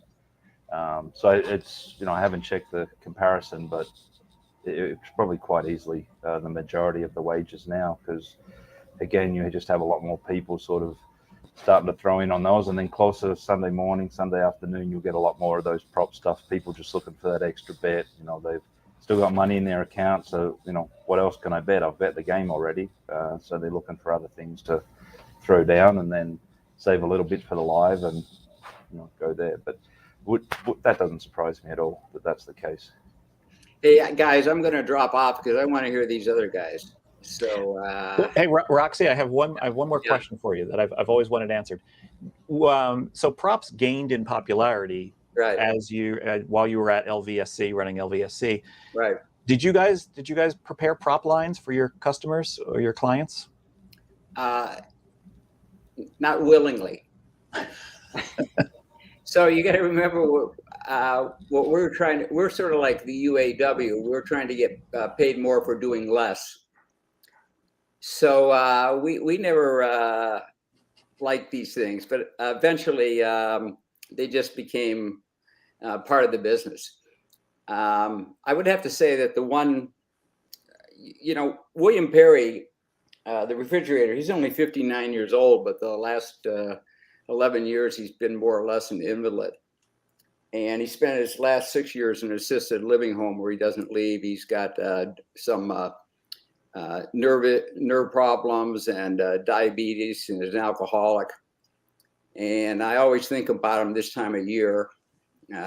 We all wish he had a better fate, but that bet probably him scoring that unlikely touchdown would probably launch the modern era of the props. The publicity, how much publicity can you get when you're saying, well, the third quarter over and under 10.5 points, that's not headlines. But the Perry touchdown was a headline before the game and was a headline after the game. And it was a gift that kept on giving. Despite all the money lost, it was just the unending story of how much Las Vegas had lost on that prop. And that's sort of, and I'm not taking credit for that line. Artman Terrace asked us for it at Caesars, and we said the price of him scoring a touchdown was 16 to 1. He put it up 20, got bet down to 5 to 2.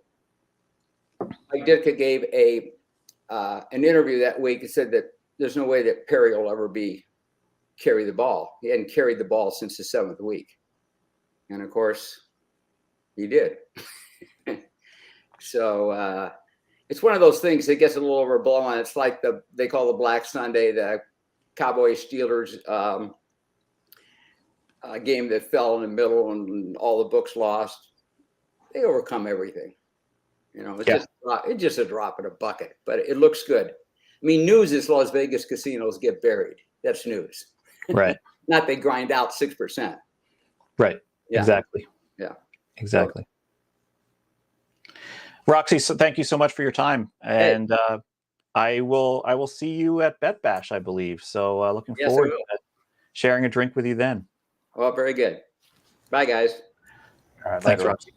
Okay, so let's. We got some people waiting here, and I'm going to let them into the room, and I'm going to pull up the stream here. I'm just going to add everybody in, and we'll start to talk to them because it's a nice Hollywood Squares look for us. So, all right. So welcoming into the stream, we have Joe Rodgers. Joe is Director of Trading at PlayUp. Is that the title? SVP of product. So definitely oversee the product that we have right now is sports betting, but we have casino coming soon and racebook coming soon. So all of those things will hopefully oversee in a successful way. All right. Well, see, I called Mark Hill the Director of Trading for Amelco earlier. So that's just my title for everybody tonight. I'm the Director of Trading of Unabated, apparently. So we have also Joe Peta joining us. Now, Joe wrote the fantastic book, Trading Bases. This is one of the great books for learning both the science and the art of sports betting, because not only do you get a dip into how to come up with a functional model, but also towards the end there, he kind of walks you through the slog of what it was like to try to bet these all around Vegas back in the day. So, Joe, thanks for joining us. I don't think we've ever been on a live stream together. No, that's right, Jack. I hear you interviewed a lot, and so it's a pleasure to speak with you. And I've been listening for the last hour. It's a great talk. You've done it again, Jack, with Adam, Joe. Yeah. Oh, I did, didn't I? And we had John Spevack in here for a second, and he's dropped off. Hopefully he comes back on. But down there on the bottom of the screen is my partner and friend, Rufus Peabody. Rufus, how you doing? Saturday night in Vegas. Doing good. I actually just went on a little hike out at Red Rock to just clear my mind and get some exercise, because tomorrow's going to be kind of like go. You're now. I heard you say somewhere that you're about 60 or 70% of your bets are still to be made. Yeah, I think so. Wow. I don't know exactly what it's going to be, but a lot, certainly a lot. That's going to be a lot to do tomorrow. Yeah, I'm driving to Arizona at 7 a.m. All right, man. Well, me and Zach are going to caravan together with actually, I think David Hill's going to drive us probably, so because he's going to be out here. Okay, David Hill. It should be fun. David Hill is an excellent journalist and writer, and he's doing a profile piece on Rufus. When is that going to be out? I have no idea. Okay. I was hoping maybe it was before the Super Bowl, but apparently it's definitely after, huh?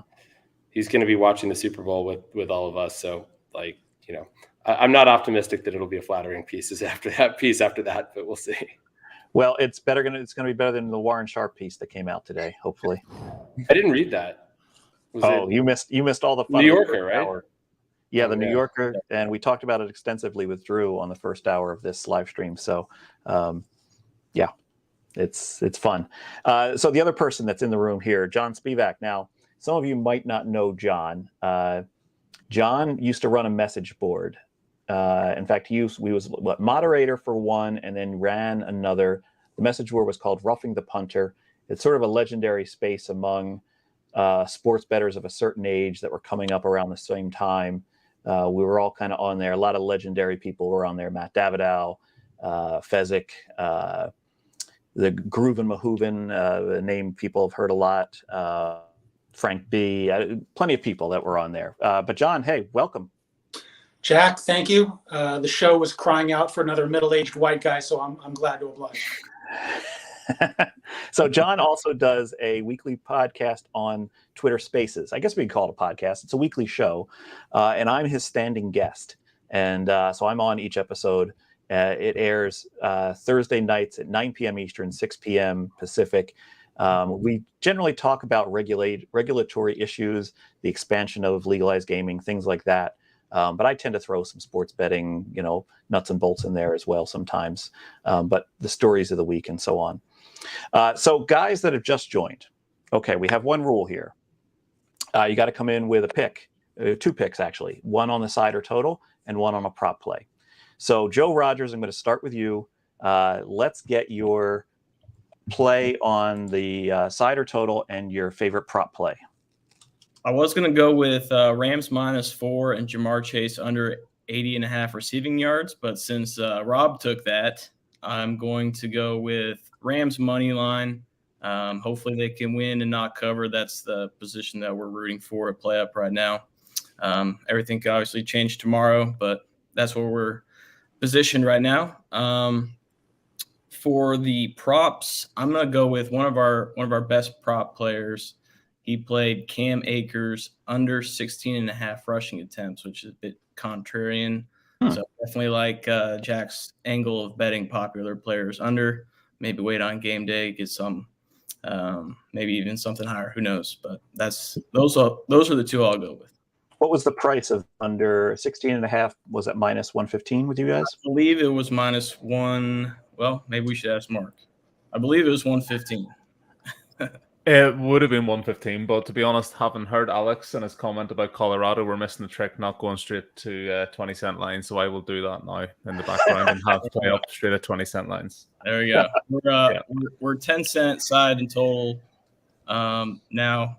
Reduced juice. The bigger events, the lower the juice at PlayUp is what we're trying to create. So, if you like Bengals +4.5 tomorrow, I think we'll be at like 4.5 -105 or at least 10-cent line. So I always like squeezing that juice down. That's always appreciated.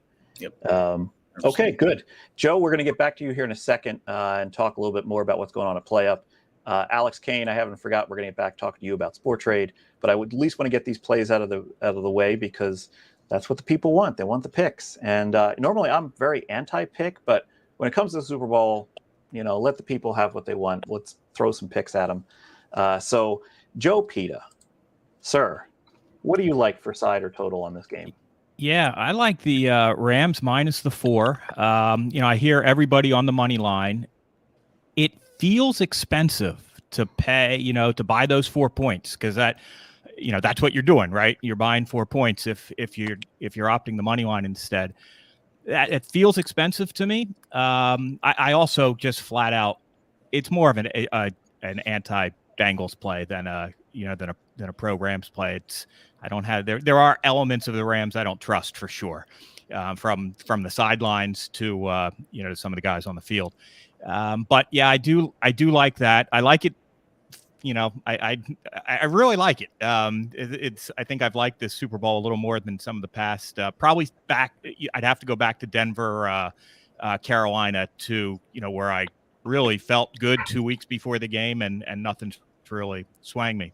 On the prop side, look, I'm not a model bettor in football, so there's nothing I'm going to out-analyze.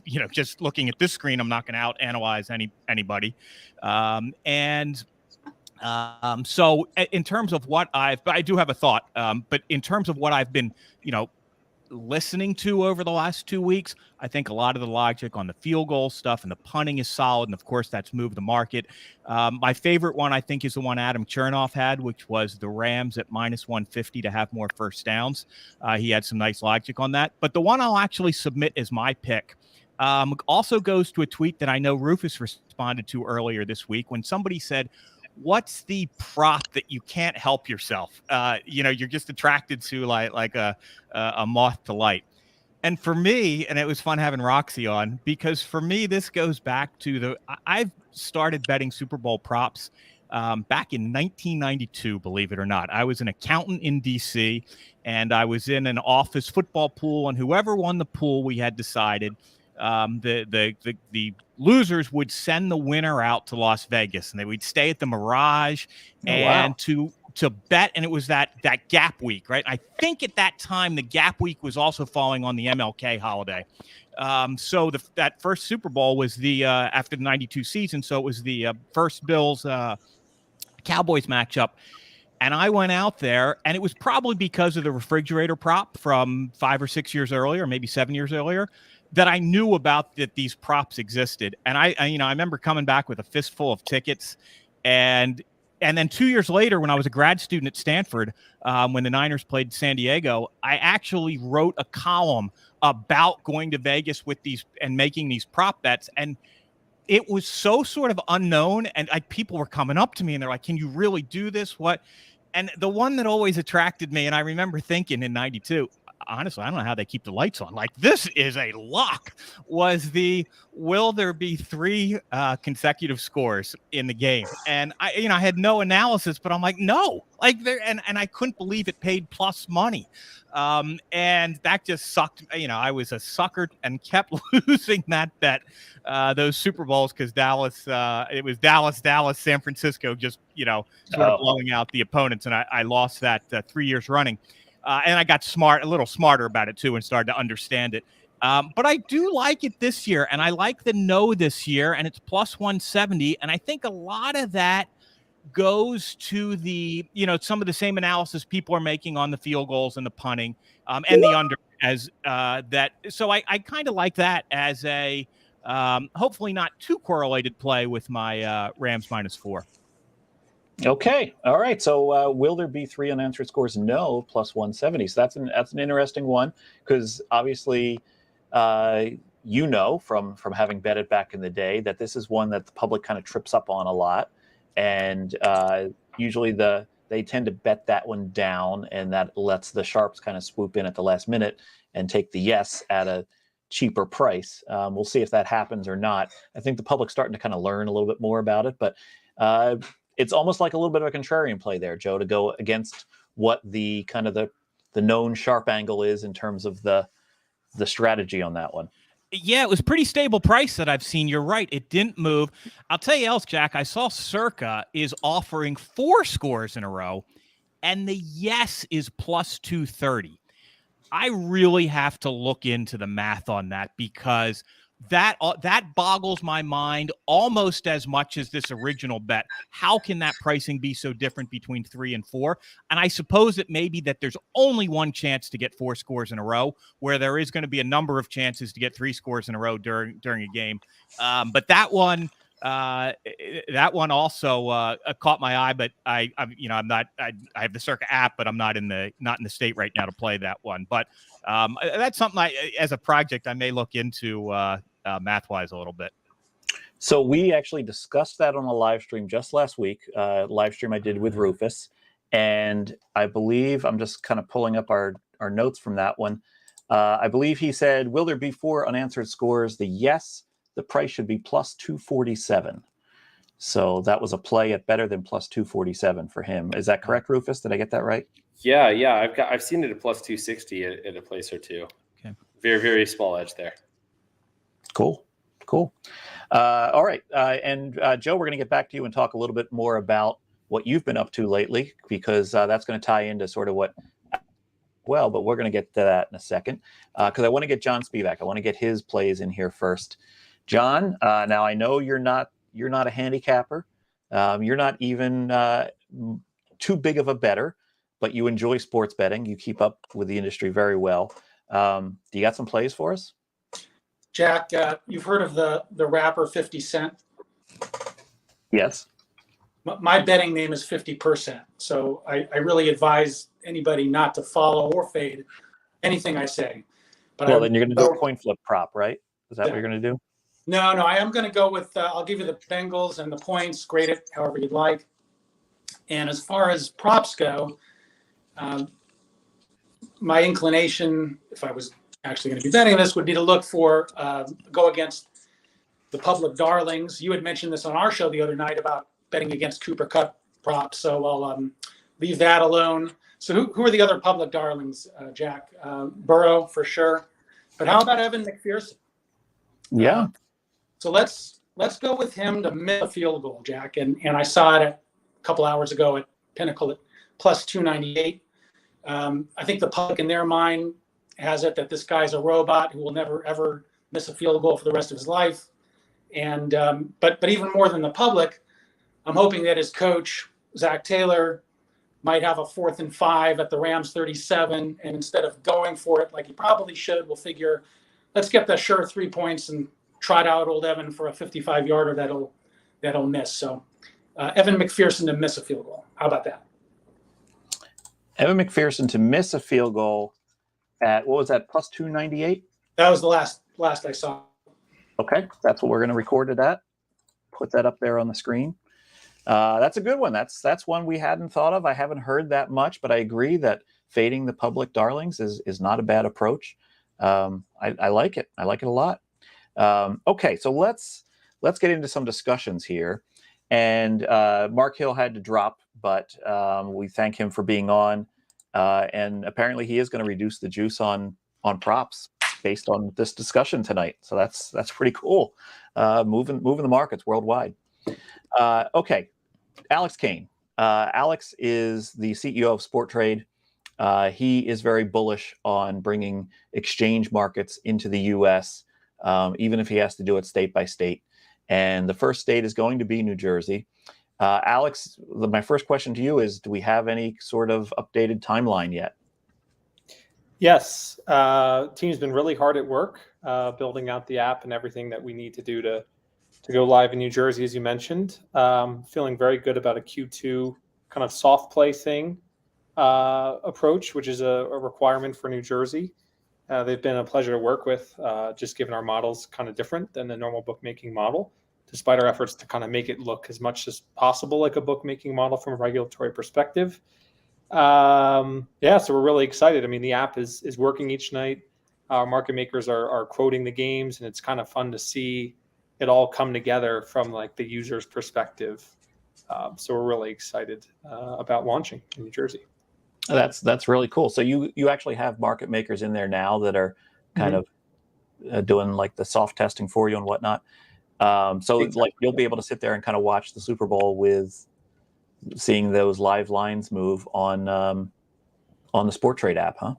Yeah, the first time we got to do it was during the World Series, and as a company that was really cool. We have these internal apps for all of our different environments, and it's cool to see the prices flash up and buy and sell and see where it flashes next and see if you're up or down. It's just a load of fun. And I think, I think the reason I'm so bullish on exchange wagering is less about the fact that you're reducing the juice and everyone likes that. I think that maybe 20 to 30% of customers like that. Hopefully, if Unabated is successful, it's 70% of customers care about price. But I think it's really convenience. I think what we're trying to do is make the act of making a sports bet, particularly in play, just as approachable, liquid, and simple and seamless as buying a share of stock or buying an equity option or buying a future. And I know that's a huge vision, and I know there's a ton that we have to do to try to address that, and I don't think it's going to happen immediately, but that's what I'm so bullish about. I'm bullish about creating an environment and an ecosystem that's way more welcoming and approachable from a usability perspective, and that looks and feels maybe a lot more like Coinbase or Robinhood and maybe less like a Circa or a PlayUp or what have you. And I think that's why I'm so bullish on it. It's really from the customer experience perspective. Now, also in our room here tonight, we have Joe Peta, and Joe has been involved with Bet Profit, which is also an exchange, also coming to New Jersey. A slightly different business model between the two, and I've kind of tried to explain that in the past. It's sort of like, they are competing against each other, but they're not exactly head-to-head competition. There's different ways they operate. But Joe, how has your experience been in working with the guys from Bet Profit? Yeah, it's been great. And you're right. First of all, I think there's room for two exchanges, whether it's in the same state or then, as different states come on, if we're in different states with Sport Trade, I certainly think the market's big enough for two. So the slightly different approaches are, it's going to be interesting to see what that means from a user experience standpoint.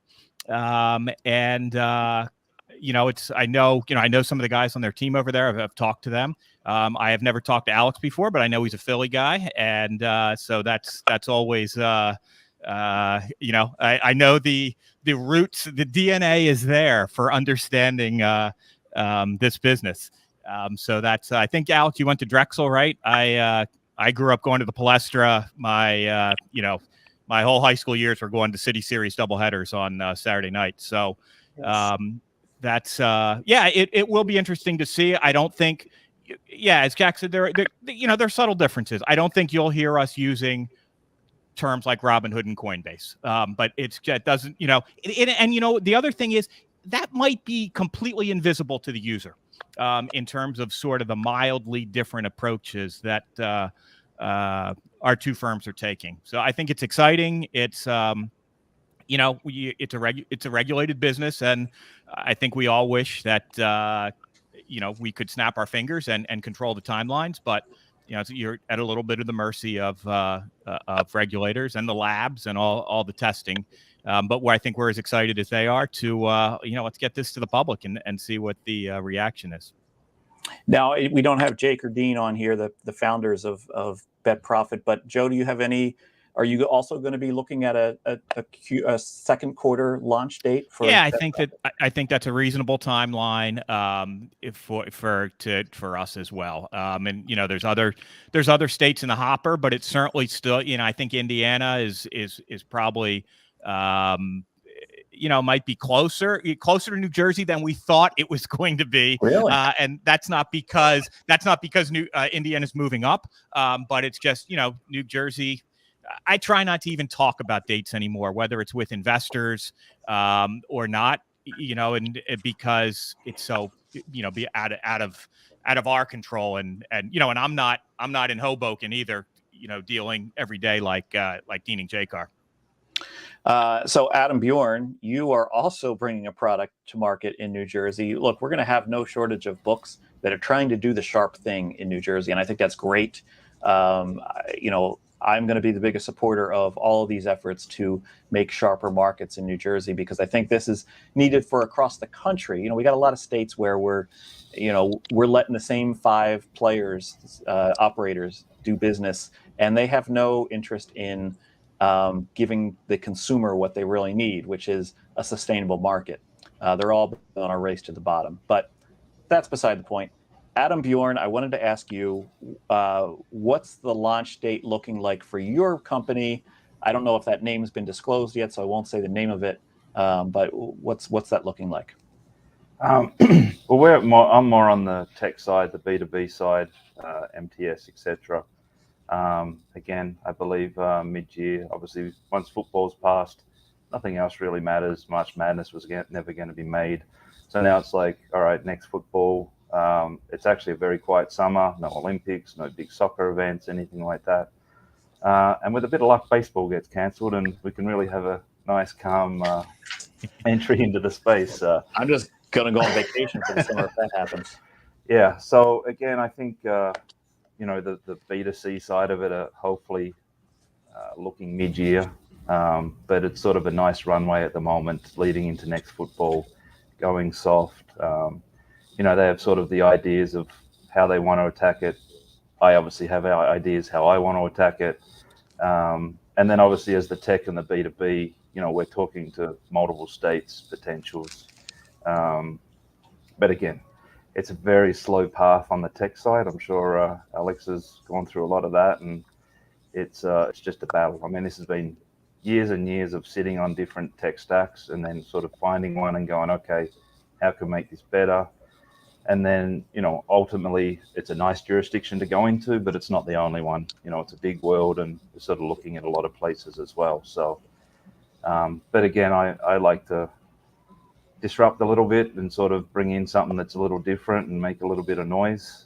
It's kind of been the motto for a long time. And I think it's a really nice space and a soft space to come in and do a little bit different. But I mean, I look at the monthlies, I looked at Iowa, and you sort of have 20, whatever in there, and you really wonder where you're going to fit. I mean, it's nice to think that you're going to battle out with those top 4, but there's a hell of a lot down the bottom that are, struggling to get traction and things like that. So it's going to be interesting. And, what the reality is, we'll know kind of, I guess, almost in 12 months.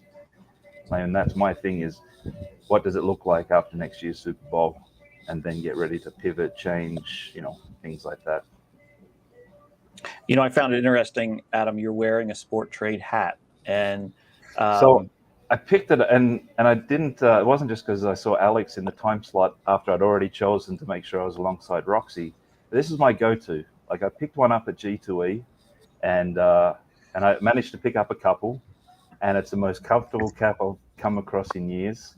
And when I was in New Jersey, I think I grabbed another 4 or 5, and it's my first meeting every day is at 7:30, and if I'm not really awake by 7:15, I roll out, put on the Sport Trade hat, and show up to the meeting. So it's been my go-to. Alex? Thank you so much for the free marketing. This is amazing. You're welcome. It is a comfortable hat. I'm wondering if we can get Rufus and Jack to wear a couple. Yeah, you got to send me one. I would love to wear one. I don't have one of those yet, but Joe Rodgers. So you are already in the New Jersey space. Have you seen it to be possible to be a sharper book in the market? Is that working out well for you? Yeah, it is actually. I think the last 30 days or so, I think we're right around 4% hold. Rolling 30 days, so I'm happy with that. I love New Jersey. I mean, it's polar difference than Colorado, that's for sure. At least for us. So, what we're trying to create at PlayUp is, Adam has this tweet: is there a single book that understands the value of having Spanky and many others on speed dial? These are relationships to be built, not crapped on, when being a disruptor or differentiator as an operator in the market. And so thank you, Adam, for that. Jack and Spanky were one of the first 2 people at our launch party. And for me, I value those relationships. And Jack is beating us pretty good in the NBA, but you know what? We take his numbers and take his bets and move the numbers. So don't tell anyone I'm sharp. I kind of want to make people think that this guy doesn't bet. I hear that a lot. Jack doesn't bet. No. Okay. Yeah, let's go with that one. So that's what we're trying to build. If you're a wise guy, you appreciate the transparent limits, the guaranteed minimums. You're not going to get limited to $5 like you are at other places. Maybe like the teaser prices. Maybe like the reduced juice that we have for the bigger events, VIP events that we have. We're not out there to compete with DraftKings of the world. We're not going to spend and lose $300 million a quarter. We're gonna do ourselves, and we're very excited about making the Eilers pie chart 0.6%. That's pretty cool. We're not grouped into the others category. So start small and work your way up, find your niche, and I'm glad that these other guys are here. Competition breeds innovation. So I'm consider all these guys that I meet at these conferences. When Roxy was telling his stories, I'm glad that he didn't tell the story about the time that I first met him. I walked up to him and I said, "Hey, it's really nice to meet you, Rufus." I was there. I remember that. Top 5 most embarrassing moments of my professional life. So, well, fortunately, we all had some drinks by that point. Yeah. So, and Roxy didn't hold it against you, that's for sure. But yeah, that was I remember that. That was fun. So we do have an audience here. We have a couple hundred people that are watching on YouTube. We have more that are watching on Twitter. Hey, everybody. We do have a chat room in the YouTube. And so if you have some questions for the people that are on screen, I've done kind of a poor job of keeping up with audience questions because we've come rapid fire with guests so far tonight. We have more that are going to be coming on in a few minutes, including Spanky. There was somebody asking if Spanky was coming soon. Spanky will be on here soon. But if you have any questions, go ahead and enter them into the chat room there. Especially if you have any questions for Rufus, and you missed asking them on a previous live stream. I'm going to ask John Spevack, who's coming up on the weekly Twitter show this week? I seem to recall it was Dave Tooley, right? Yeah, Dave Tooley, and also James Kilsby from Vixio Gambling Compliance. They put out a 2022 outlook paper note, and we'll ask him about that. So yeah, the weekly's on every Thursday, like you said, Jack, on Twitter Spaces, 6 o'clock Pacific, 9 o'clock Eastern. You can follow me on Twitter at. Oh, you can follow him on Twitter at John in Oakland, JONIN Oakland. That was poor timing there. But yes, the show's called The Weekly, and John does an excellent job. He's a great host. He's got a voice for radio, as you can tell there, and he's got a great way of kind of moving the conversation along. It's sometimes it's mundane topics of the regulations in South Dakota, but John makes them interesting. So it's a good show. Okay, there were some comments in the audience there of what book that Joe Rodgers is with. That's with PlayUp in New Jersey and Colorado, and hopefully that's gaining some new customers for you there. Just to kind of go around the room, because we got several different books represented here. Joe Rodgers with PlayUp, Alex Kane with Sport Trade, Joe Peta is working with Bet Profit. Is that what you call yourself? Bet Profit? Yeah, Profit Exchange is I think the website as well, or if that's what the app is going to be. So I first met Jake and Dean like 3 years ago, and they had this idea, and they were headed over to the UK to make it happen. And I think the name was the working name was Bet Profit, so that's what I always have in my head. But now they came back from the UK and setting up shop in New Jersey. And then Adam Bjorn is with Chris from Jamaica, as well as other parts unknown, and doing some B2B work with a future book that's due to launch in the US in New Jersey within the coming year. So,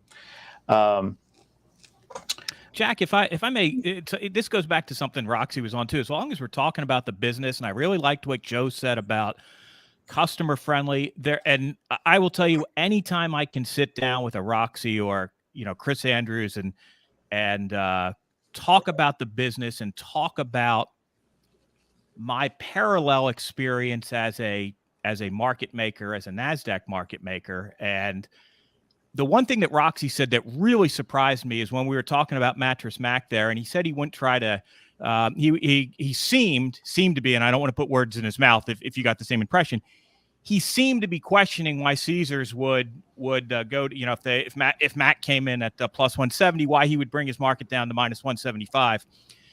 And one of the things as a market maker that I always tried to drill into my assistants, my colleagues, and then as you move up a little bit and to entire desks, is that as a market maker, you are in the moving business, not the storage business. Like, I can't tell you how many times I would say that we're in the moving business, not the storage business. And when you are in the moving business, when you're thinking like that, it then forces you to be customer friendly. And when I say customer friendly, it's that it starts to become a two-way street, that yes, they're bringing you their business, but when you get a trade like Mattress Mac, you're going to help syndicate that to them, a piece of that. Now, you always want to keep the last piece for yourself. And I'm not sure if Roxy was saying that at plus 170, there's so much positive EV for the bookmaker, he'd just warehouse that. But to me, what you want to do is, as a market maker, is you want to sell some at minus 175, not all of it by any means. And then you want to sell some at 180, because that Mattress Mac, or if you're taking Fidelity out of a block of stock or some big hedge fund, you now get so much information by pricing yourself at minus 175. You just start to know where the bodies are, and you're able to move that merchandise. And the best part is, after you've sold some at 175, 180, 185, now maybe you have half left. Well, you've brought your average price down to like maybe now that Mattress Mac to you is a plus 155 or a plus 150, because you've brought it all the way down. So I was really surprised to hear Roxy say that. And that's sort of, that's the way I've always looked at these two businesses, is that they are complementary in some ways. Well, I agree exactly what Roxy said. Just because, again, Mattress Mac is a unique character in a sense. And now that you've done it once, you're going to have to do it every time that he trades and deal with it in a certain manner.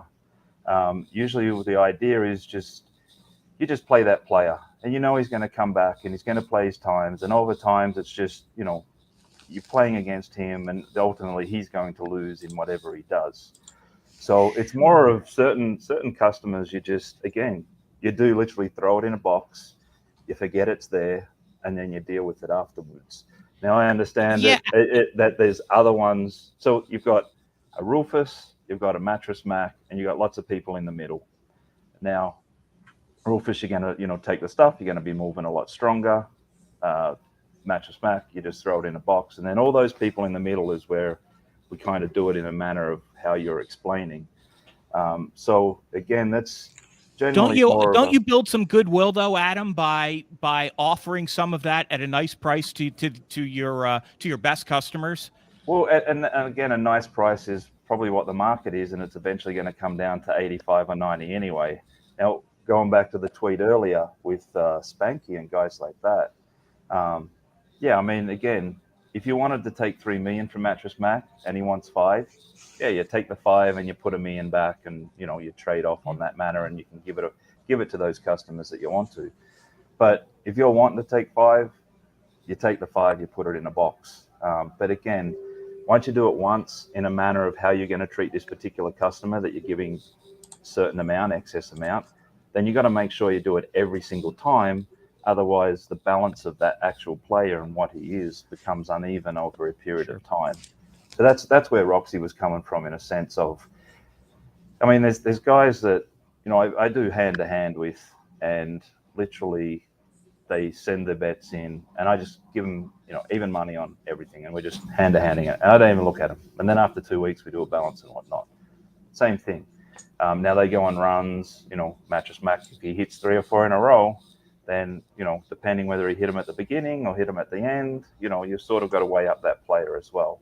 And I think that's where he was more getting at. But again, everybody's coming from different trading backgrounds, and the same when you've got bettors versus bookmakers. You know, it's easier to pick, you know, I think someone was talking earlier where you can bet, you know, you only have to get involved in 20 of the 400 props. Well, as a bookmaker, you're involved in all 400 props. So you've got to sort of trade it in a manner of more the customer rather than the number, and then sort of just hope that, you know, you're not catching yourself in spots, polished middles, all those kind of things as well. So interestingly, with the Mattress Mac situation, if you listen to the weekly with John and Captain Jack, I told the listeners that the Mattress Mac bet was coming the next day. Mac had contacted Caesars and said, look, I need to bet another $5 million. And they said, give us 24 hours. We need to move the line and attract some LA money to offset this. So that was why Caesars dipped. You know, it was all planned. And then his bet came in 9:30 a.m. the next day. So, you know, look, Mac's not the idiot that the media likes to make him out to be. This is a very sharp operation going on here. Yeah, but he's done a lot of things that questions it as well. I mean, you know, betting into the pools on Kentucky Derby and a few of those other things. I mean, it's, again, every player is different. You sort of weigh it up, and it's, I think in this scenario, you're more catering to that customer versus worrying about giving pieces to all the other customers that you can potentially do as well. So saying, you know, put in 3 now, we can give you another 2, give us time, you know, stuff like that. But, you know, it's Caesars. I'm sure they're not, they've been doing some crazy stuff lately, but they'll eventually start looking at the bottom line and realizing they need to roll it back a little bit. So, okay, this was good conversation. We're going to bring in a few more guests here. 1 second, we just got somebody with doesn't have a camera connected. I'm just going to see if he can get it connected. All right, I'm going to bring in Ben Cary down here from Capwise. Capwise is a pretty good site in terms of if you want some player projections and some modeling and some picks. And Ben has a pretty good following on social media. Does a nice job bring both recreational and sharp angles as well. Ben, welcome. Thanks for having me, guys. I've been enjoying all the conversations thus far, taking it all in. A lot of good stuff. Now, Ben, if you've been watching, you know you got to walk in the room here and you got to give us some picks. So go ahead, lay it on us. You got a play for the game as well as a prop that you like. I'm going to go with the Rams money line. just think that with that pass rush, obviously we've heard that 100 times, so I don't need to beat the horse there. But I think the money line is probably going to be the play that I'm going to give out. Feeling pretty good about it. I think the Rams are in a good spot. So just hoping for a good game, to be honest. Okay. And what about we're going to put that down at -185. That seems to be the market price right now. Sure. And what about a prop play? So this was one that I actually mentioned in the unabated Discord, I think last week, and one that sounded like you had some support to at least. But this is now up to -135, and this is the number of total players to have a rush in the Super Bowl, and this is at 7.5. Now, this is at 8 at a lot of books, including Superbook, Caesars. I'm currently showing it on DraftKings at -135.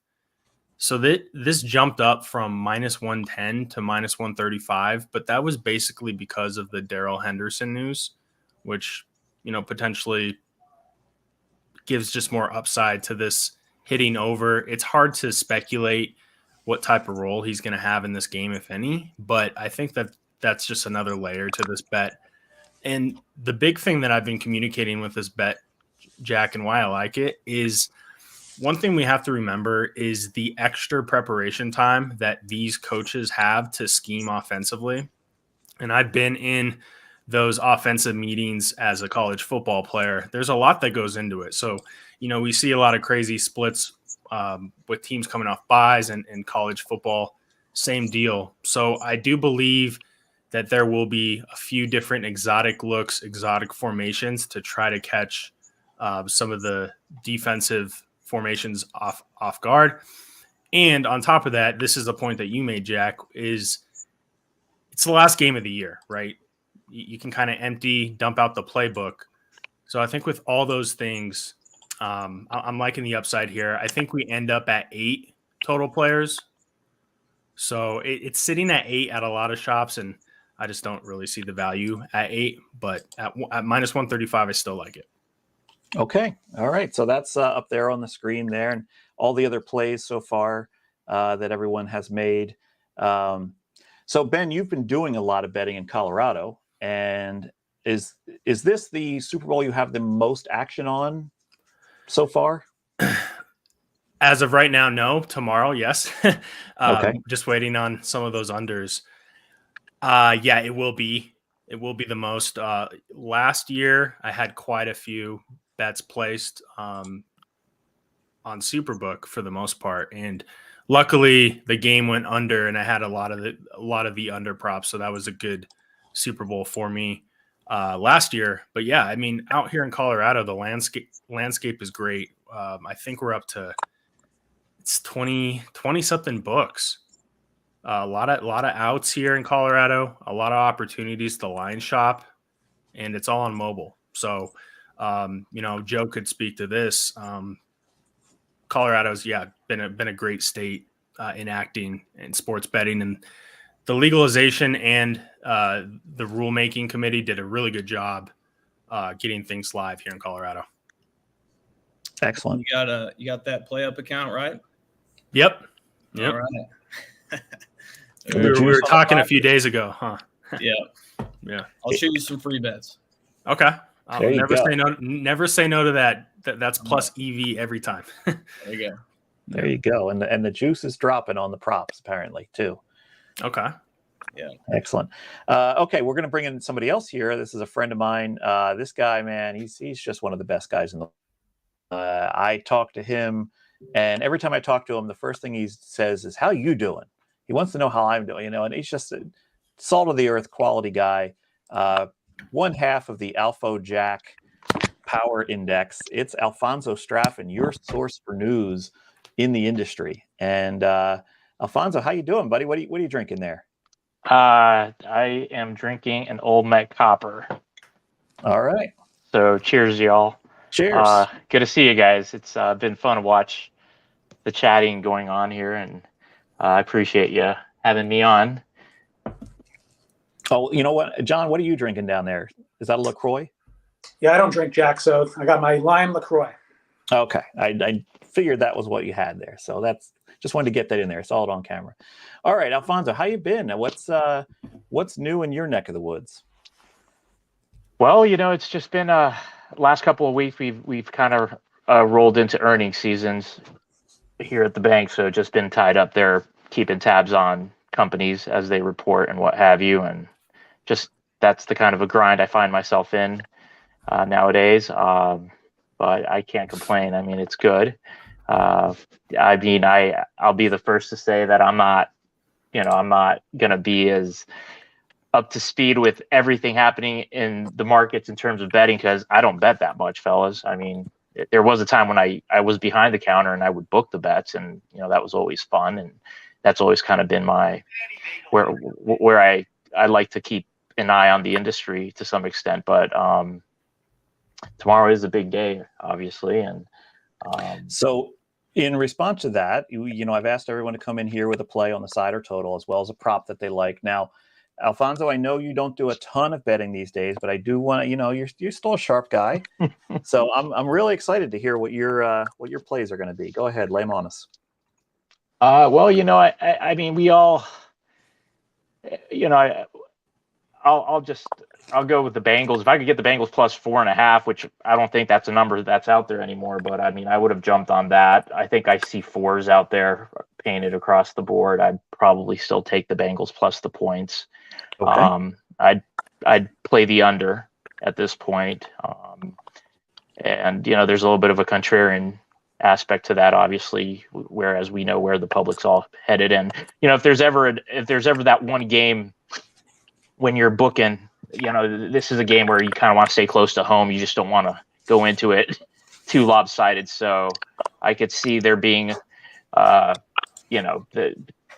you'll see books probably tend to try to balance things out a little more than you would on any given Sunday during the regular course of the season, right? But yeah, so I'd go the Bengals plus the points, the under. Props wise, I kind of didn't have much time to look at something, but I just figured, with the pass rush on Burrow, it might light a match under him a little bit. I could see him dumping the ball off to their running back, to Mixon a little more. So I'm going over the rush, receiving yards on him. I saw, I think 24.5 was a number that I believe was out there. So over 24.5 is what I would probably do on Mixon, just for fun, I guess. That number's been dropping because somebody on the screen here likes that under tremendously. The guy down at the bottom of the screen. Is that Rufus? Hey, I'm actually on my phone here, fellas, because I had some computer issues. But okay. Yeah, you're all very small. Hey, how you doing, Rufus? Good to see you, pal. Good to see you, Al. Yeah, I see Joe, Adam, John. I see Ben. Hey, Ben, how you doing? We met out at G2. Yeah, I appreciate you on Twitter, man. You have a lot of stuff that. It's stuff that I didn't know I needed to know in here, but it's a lot of good information on what's going on in the space. I hear you. No, I do what I can to kind of just stay on top of things, to stay fresh and sharp on it. It helps me at work many times. So, hey Rufus, I want to know, so you're going under receiving yards on Mixon, huh? I am. Hopefully he ends at 25 so that we both win. Okay. Okay. There you go. So, I mean, for me, a lot of it's it's game flow. I think recently Mixon, his receptions have been up, and I mean, last week notwithstanding, and last week they were playing from a negative game script most of the game, and that's, I think, a reason that he had fewer receptions, which is it might seem counterintuitive, but they rely on Perine a lot more. Perine gets a lot more snaps, a lot more targets when they're playing from a negative game script, and rather than a neutral or positive. So in a way, it's like, if you anticipate the Bengals being up, then Mixon is going to be a lot more active in the receiving game than if they're going to be trailing. Yeah. One prop I was trying to find, and I couldn't. It's always fun to see an attempted field goal hit the uprights or the crossbar. Those are always fun. And I was trying to find the line somewhere. I didn't locate one. any of you guys find one out there? And I'd be curious to know, like, is it like 20-1 or something ridiculous like that, or much less? What's the number? I know where it's at. Rufus, do you have a few? Caesars? I don't know about Caesars. I saw it on Barstool and DraftKings. DraftKings had it at minus 500 for no. Yeah, right. In fact, Pinnacle it was has it. 500. No, wow. It's man, I'm curious Rufus's like thought process on this one. We actually dove into some of the numbers. It's one of those that really just comes down to how many field goals and extra points we're expecting, because then that's just going to increase the probability. But it does look pretty enticing at minus 500. But I'm curious what Rufus has to say there. So I actually have never looked at it. I have to look and see, like, with the play-by-play, if it says hits upright. I haven't parsed that out. Like, I think the play-by-play is a lot more detailed now than it used to be. So I believe it does say that. But I'm sure if there is value, it's going to be on the know, though. I'd be Jack, fairly certain that there's a little bit of value there. Yeah, Jack. Yeah, believe it or not, I actually looked into that. The play-by-play, as far as I could tell, like when Justin Tucker made that 66-yarder, it just said field goal good. But when a field goal hit the upright and missed, it said no good, hit upright. So if it's good, they're not going to mention it, apparently. If it's no good, they will. And that seems like it could be a real pain in the butt to grade if it's one of those Zapruder film frame by frame, or if it grazes it just barely. It could get real interesting. Well, I think it depends on the wording of the prop. I sort of assumed it was miss the upright, like hit a field goal or kick be missed and hit the upright. I feel like you probably want to check the wording on the prop of each play. Yeah, because Jack, doesn't Caesars have a missed field goal? Yeah, so that's the thing. The Caesars text says, will a field goal be missed by hitting the upright or the crossbar? Whereas the Barstool text was, will a field goal hit the upright? Meaning it could still hit the upright and go in and win, whereas the Caesars has to hit the upright and go and miss to win. So it's another one of those confusing sports betting Super Bowl props that, customer service, I'm sure, on Monday morning is just going to be pulling their hair out at a lot of places. Let me ask you guys, like, help me work through the math with me here, just to see if I could better understand this. So, like, I mean, what do these guys hit? Like 90%? Like they make 90%. Just that's I'm just throwing that number out there. So they miss 10 out of 100, 100 out of 1,000. Of those 100 that they miss out of 1,000 attempts, how many of those hit the crossbar or the uprights? Going in or go out doesn't matter. But I mean, what's a guesstimate there? Anyone have an idea? I think 5. 5% of misses. I would say out of 1,000. I would say 5% of field goals. So of a misses, a little higher probably. By the the way, implied probability is minus 500, or sorry, 85%. Yeah, I've never done the research. Rufus, have you? I haven't either. I literally just queried, look if play description is upright, just to see what I'm looking at. And I actually see one that says Tyler Bass extra point is good. Kick hits left upright before going through. And I also see Bass kicks a kick to the end zone touchback, kick hits upright on the kickoff. So, wow. I mean, this is you didn't have this kind of detail before for sure. So I got to see how far. One says Bailey's kick glanced off the right upright post before falling over the crossbar. It seems the wording seems very inconsistent. I'll put it that way. So that's someone regular commented. time. They said if Cody Parkey was in, I would put the house on it. Let's bring a couple more people in here. We got Todd Wishnev is joining us. Todd, thanks for hanging out there, hanging by while we were talking. Todd, you can hear him on Gill Alexander's Beating the Book Megapod. He's also a frequent guest on VSiN. How you been, Todd? I'm doing all right. I've had better college basketball days, but today was a rough day. But otherwise, I'm doing all right. All in-game betting, is that correct, Todd? Yeah. Now, Todd, you know the rules here. You come in, you got to give us a pick on the side or total as well as a prop play. What do you got? I guess the prop I would go with would be the one that we talked about. I brought up on the Megapod. Within the second half, the 2-minute warning will occur with exactly 2 minutes on the clock. I got it minus 200. It looks like it's still minus 220.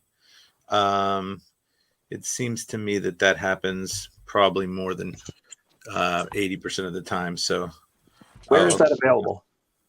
I'm looking at Canby Books have it. Okay. And what do you like on the side or total? I guess I'd take the under. Under? Okay, that's been a popular choice tonight. Nobody's taking the over. Put those up on the screen for everyone to see there. 2-minute warning, second half 2-minute warning to occur at exactly 2 minutes at minus 200. A lot of nice symmetry there. That's an interesting one. Hadn't really thought about that one. Rufus, do you have any data on like when that occurs? Like, could you query your database for that sort of thing? Yeah, I tried to do it on the fly actually during the Megapod and kind of failed miserably. So I actually didn't even look back into it because I haven't seen it any place I haven't seen it anywhere in Nevada really. I mean, I might just have overlooked it, but it's certainly something I could do. And hey, Rufus, by the way, I was just reminded you haven't given a play yet. I mean, you've given so many plays out on so many different broadcasts this week, but you know, this is the one that matters. So. Yeah, of course. I mean, I don't want to give out Mixon under receiving yards after Alfonso went Mixon over, so I'm going to go with something different. No, it's okay. Don't worry about me. No, I mean, I like having all these different ones. I want to go with the game not to be tied after 0-0. I think I've seen it. It's available at minus 105 in some places. I make true price minus 127. I think there's a little bit of recency bias because basically every game in the postseason so far this year has been tied. Actually, in the fourth quarter, it feels like, with the exception of the wild card round. But it's something that, you know, for me, it's just like honestly an algorithmic thing. But yeah, I think people think that those ties happen a little more, and especially with the fact that, you know, the longer extra points than you know, I mean, that's not a new thing. That's been the case for like 6 years now. But that certainly helps because it's a tie after the conversion attempt. So more likely, you know, if there's an extra point, that certainly helps you. A missed extra point, I should say. And what do you have for the side or total? Oh, you know, I'm going to take a Rams money line at some point. Like, I probably should have gotten Rams with the dollar sign. I like it. Yeah, I mean, it's just better value than -4. I think it's the correct side. So, you know, there's a reason you see a lot of Rams money lines listed in there, I guess. I mean, I went on unabated compare lines to sort of actually see what the equivalent was. Like -4 is like -203, I think, right? -4, -110. So yeah, yeah. And if you like betting the -185 is equivalent to betting the -4 at almost even money at like -101. Yeah. So it's definitely, if you like the Rams, you're going to get better value on the Rams money line at this point, especially if you can get that -185 or if you could get that -175 previously. Hey, the room's looking a little. Go ahead, Roof. I was going to say I also like Joe's play with the Akers under 16.5 rush attempts. I bet that a bunch of places. So the room's looking back uncertainty. A little sparse here. So you know who we got to bring in? The man of the hour, probably the unstoppable force. Let's go. In sports betting, Twitter, and social media. It's the big man, Spanky. What's up, fellas? Thanks for having me on the Superstream. How you doing, Spanky? What up, Spanky? I'm all right. What's up, guys? I'm in a service area right now. Now, only in New Jersey do you call into a Superstream from the Turnpike service area. That's exactly. I'm on it's dedication. A Parkway. Yes. There's nobody here. Nobody here. I tried to do it while I was driving. It was dark, so I'm like, you know what? Let me come on. I'll be able to, you know, take a quick piss and say what's up to everybody. All right. It's good to see you. Do you want to say where you were tonight or no? You know, I was just at a party. You know what I mean? You know, it was just a party, bro. You know, I don't really say. You know what I mean? But it was a good time. Yeah. Oh, good. Spanky, do you have a play for us? Yeah, not really, but I'm gonna make one up right now. No, nobody cares. I'm gonna be like that girl with the tits on Twitter that just flips a coin and shit. But I'm I don't know, man. I'm thinking I'm going to go with the over. And for the game, over what, 48.5 is the total? Yes. So I'll do that. And you need a prop too? Yeah, I need a prop too. How about we go? I don't know. I tweeted this out, everybody. Caesars Sportsbook is dealing even money on the coin toss. Okay. And a lot of people think that a coin toss is random, but that's bullshit. Because a coin toss ain't random. A coin toss, anytime, and especially the Super Bowl coin, it's always heavy. It's heavier on the head side. And whenever you toss a coin, if anybody, there's studies that there were so many studies on this, the side that the coin starts when you do the flip is more likely the side that it's going to land. So if I was a betting man, which I am, I would bet heads at even money. Worst case scenario, you don't have the worst of it, but you might have a little bit the best of it. Okay, so that's coin toss heads is what you said, right? That's it. It's a strictly dominant strategy. Jack, we know it's going to hit now. Like, yeah, I mean, trust me, I wouldn't book Spanky's action, even if on coin You toss. wouldn't book my action on a coin toss, Jack? I've seen too much. You know what I mean? But even money, no, that's commendable. A couple of guys offshore were dealing -1, so that was nice. But to see even money, man, that's really that's the way it should do, because you bring people in the door that way. That's great. You got nothing to lose. So what are you doing for the game tomorrow, Spank? Do you watch it? I'm I'm going to be down Atlantic City with a couple of buddies watching a game, doing my thing. Really, nothing. I don't. I'm not really a big Super Bowl guy. Every day that we're doing stuff right now, it's all college basketball. So NBA, college basketball, that's the daily battles every day. But when it comes to Super Bowl, again, I know it might sound just another game, you know what I mean? And sure, you could bet a lot of money on it, but the lines are really tight. Sure, you can make a lot of money on the props, so that's something fun. A lot of the props would be great to bet, especially on game day when, I know Rufus mentioned this, and a lot of the lines are going to be inflated, so there's going to be a lot of stuff that could have value on game day. And that's it, you know what I mean? Nothing really crazy with that. How about you fellas? Yeah, let's go around the room and see what everybody's doing for the game. Todd Wishnev, what are you doing for the Super Bowl? I kind of feel the same as him. The Super Bowl is not a big deal for me. It's more college basketball now. So I'll probably just be watching it either at friends or wherever. I'm no big plans. Hey, Todd, I really liked you on that action show, bro. Thank you. Appreciate it. Hey, Todd, can you get me what the score of the LSU game was tonight? Because I see you're looking at scores. LSU 69-65 LSU.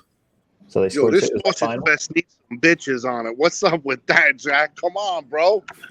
Is that final 69-65? Yeah, Fonzie even recognizes that. All right. No, it was just because I got a cross sport prop on LSU -4.5 versus OBJ receiving yards. I had kind of hoped they would get to 70, but 69 that'll probably do. Joe Rodgers, what are you doing for the game? I'm just gonna stay home and watch it with my wife and my dog laying low. Flying to New Jersey tomorrow morning for some work stuff, and just laying low. So, Joe, you're married already? Yes, sir. Yes, sir. You had your bachelor party out in Vegas, right? Was that? No, my bachelor party was actually at a NASCAR race. Believe it. That could almost get crazier than Vegas. I was just going to say that's probably just as bad, if not worse. Yeah.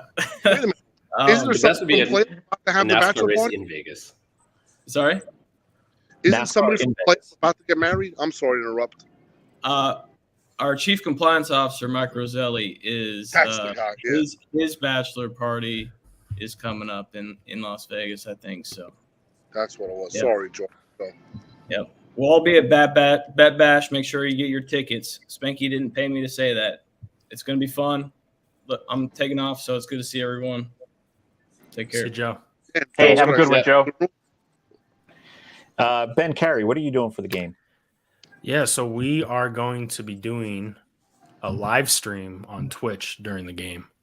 And basically, we're going to kind of watch the game together, virtual type of watch party. We may do some live betting in game, just kind of talk about the game, and also just follow along with our props that we've given out and just interact with our audience. We did it last year, had pretty good numbers, so we're gonna run it back this year. Good. Yeah, that sounds good. I might drop in and see what's going on there tomorrow. Cool. Fonz, how about you, buddy? I'm a married spud, and the wife, the boys here at the house, we're just gonna hang out. I'll probably have a few more beers than usual, but I'll enjoy it with them, and I'll probably go visit. Someone brought, I think Spanky or someone just said something. So there's going to be some value on the unders on a lot of these props. So I might just go bet on a bunch of stuff on the unders for some of the props out there that I see, just to You have can wait something till to root in game for. too. You know, a lot of the props will be up in game. At least I know in the legal books here in Pennsylvania, they have all the and you might be able to get, you know, a better idea from the game flow. You know, if you Yeah, watch. that's true. Unfortunately, I'm in North Carolina, so I have to resort to to the traditional means to get down. So sometimes they're not as, I guess, as prevalent. I looked at some of the boards. It's amazing, to be honest, the amount of markets out there nowadays. I mean, relative to like when I was booking, and I mean, this is like a completely new world out there. But at the same point, as some like to say, you know, a much larger attack surface for sure. I'm not as smart as you guys to go about doing all that diligence and finding those opportunities, but I commend all of you, and I'll be happy if you guys make some money. Well, the problem is once you get smart enough to figure it out, they kick you out. So it's not that great. Todd speaks from experience. Hey, guys, I've got one more person in the green room here. And this guy is, I think, one of the most interesting people around.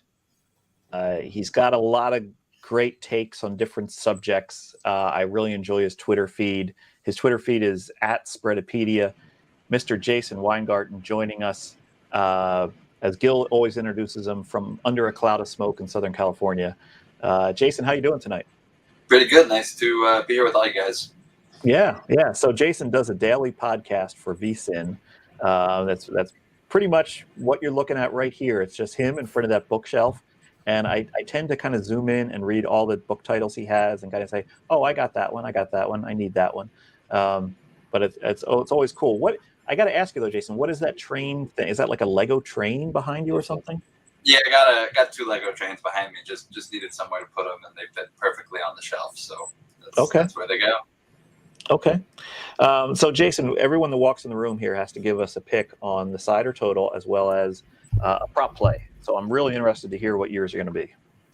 All right, well, so everybody's already on the Rams. It'd be really boring for me just to say I'm also on the Rams money line, but I am. But I think my pick should be a little different. So I bet the Rams first half -3, -110, and first quarter minus half point plus 104.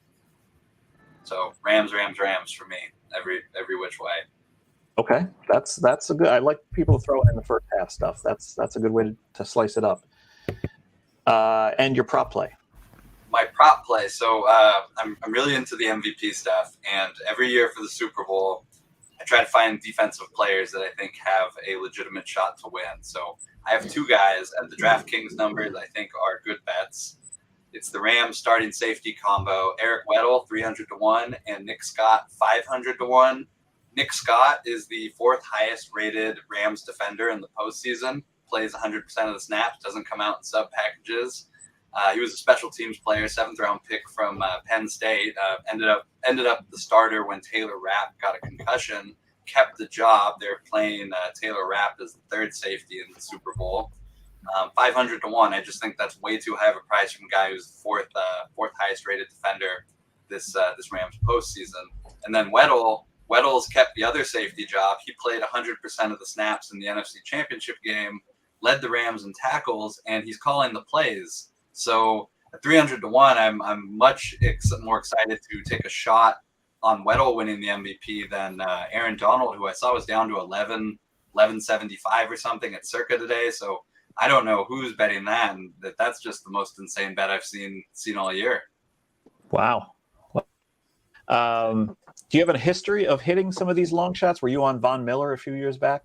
I was not on Von Miller. He wasn't that big of a long shot, I don't think. The Super Bowl I started betting defensive players was the Seahawks when they won with Cam Chancellor, who was not the MVP. I had him at 200-1. Same sort of thesis. He was on the field 100% of the plays, the leader of the defense. I think defensive players just never get enough credit, and you have to look at it for the Super Bowl. You have to look at the guys who are on the field, 100% or 90% upwards of the plays, because they're going to have the most opportunity to force fumbles and have interceptions and score touchdowns, whatever. And that's what you need to do to win a Super Bowl MVP. You have to impact the game, and the guys with the most chances to impact the game should have the most opportunities, and they're priced like backup wide receivers. Yeah. No, I mean that's a big thing about the Super Bowl is you can find bets where you get to bet a narrative. And normally as sharp bettors, we often say, oh, don't bet a narrative. But when it comes to things like this, where Jason just kind of described, here's a scenario that could possibly play out, in which case this person is, an MVP product.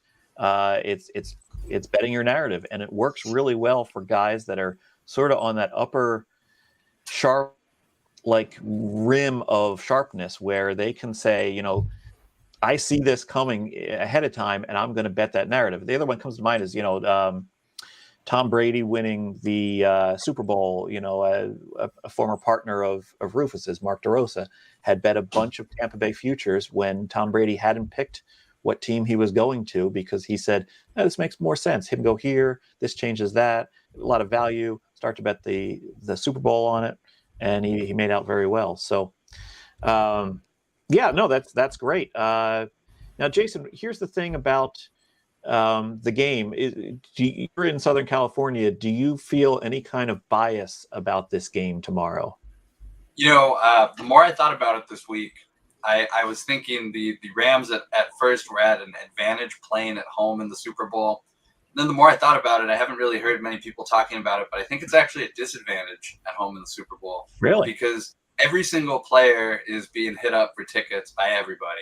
Friends, quasi-celebrities, hanger-oners, everybody's hitting them up for tickets.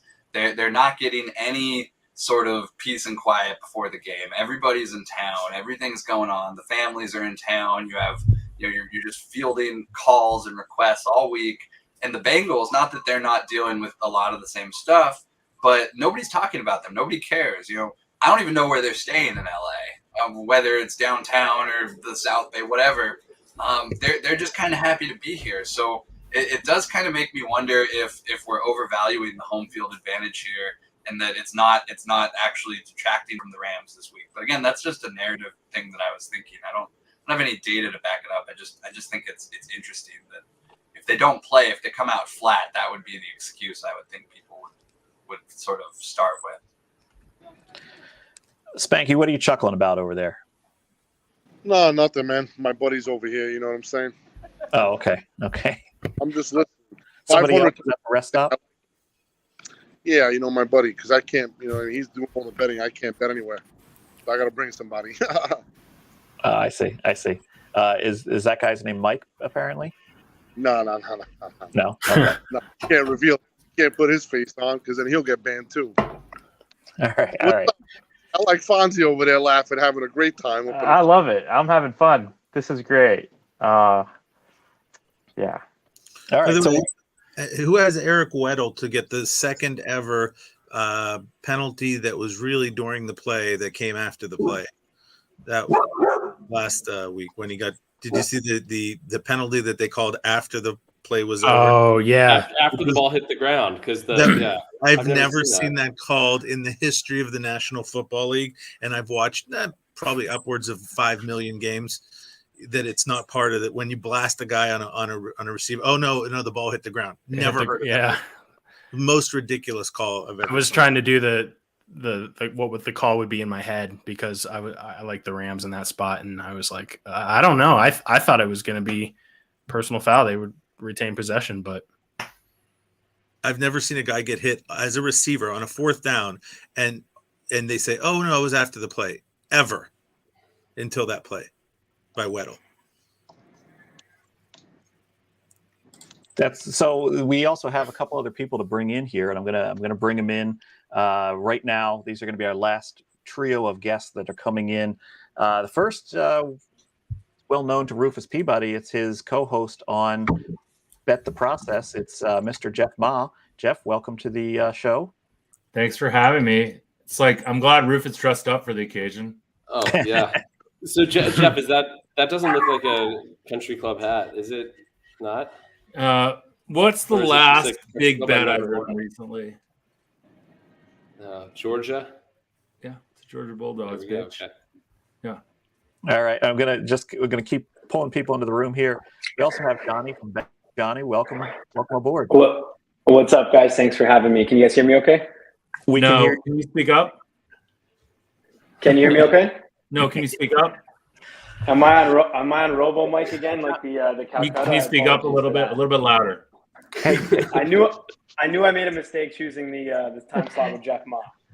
Jeff, when Johnny signed up, he goes, "Oh man, is Jeff just gonna roast me when I get on there?" I was like, "No, Oh, dude, I actually listened to your props podcast. It's a little long, and I get tired of Rob's voice sometimes, but like you're great on it. Oh, I appreciate that, Jeff. The rare Jeff Ma compliment. No, that's like what I learned from Robbie P. It's like be nice to people, and it makes you a better host. That was my thing I learned from him. Well, there you go. Yeah, I'm excited to give out another pick here. I know we gave out a bunch, so hopefully I can change it up here. And a lot of my picks got taken. I tuned in as I was working tonight, and then they just kept getting knocked off the board. I'm like, okay, damn, got to scramble for another one now. So I'm on my third choice. What is Cam Akers right now to score first touchdown? I believe Rufus, you had said it 30-1 on that one, or No. He was. I've got 30-1. I'll take 30-1 on Cam Akers to score the first touchdown. I've got him anywhere between plus 750 to plus 900. Oh, Johnny, are you worried that Henderson's going to take any of Akers' carries being active? Absolutely. So I think Levitan said it best earlier in the show. He was saying, just listen, project whatever you want for Akers, but there's just there's so many different scenarios that are unknown in this game right now with the usage. And the one thing about Cam Akers that really goes under the radar, in my opinion, is listen, I don't root for an injury for anyone, but this guy is the most brittle guy. He has either left the game injured or has been, obviously, he suffered a season ender earlier this year, but even just missing a couple series in the game sometimes could, take away 6 to 8 carries, and then there's your projection under just from that. So I think when you look at total range of outcomes, there's so many different things that can happen, whether it be injury, fumble, bench, Henderson getting more involved, Michelle getting more involved, or just Bengals getting up to an early lead and them not wanting to run the ball as much. So I think there's definitely a wider range of outcomes for the under. I would not be taking the over. I'm actually pretty low on Akers, both touchdown and so both no touchdown and yards in this game. But every sharp you were hearing for a while was talking about how Akers was going to go over all over. You heard that all over your podcast. I know. We had a bunch of Akers over, and someone gave out the Akers MVP. I think, listen, at the end of the day, if you line shop right now with the Super Bowl props, there's so many books available that as long as you're line shopping and getting the best price, you're probably either neutral or plus EV on an Akers bet. Because if you go, best to worst, you're looking at 4 or 5 yard spread there. So you know what I mean, shopping around, taking an over 60 or 59.5 still, if you can find one, and then taking an under 64.5 or 65.5 maybe for a game. So I think you're okay either way, whatever you want to do. But I'd personally play under there for sure. So Johnny, Jeff, and Rufus, and the rest of you guys can chime in. One of the props I gave out was over 7.5 players to have a rushing attempt. And I got this actually before the Henderson news at minus 110. Had it priced closer to minus 130 at the time, but with Henderson in, I have it priced even higher. What are your just initial thoughts on that as a whole? I mean, it's fine if you don't like it. I'll take it. Well, what do you make I want to get one attempt? Yes. Because that's a variable there as well, obviously. Yeah. Right. Yeah. So for me, this is a little bit of speculation on P. Ryan.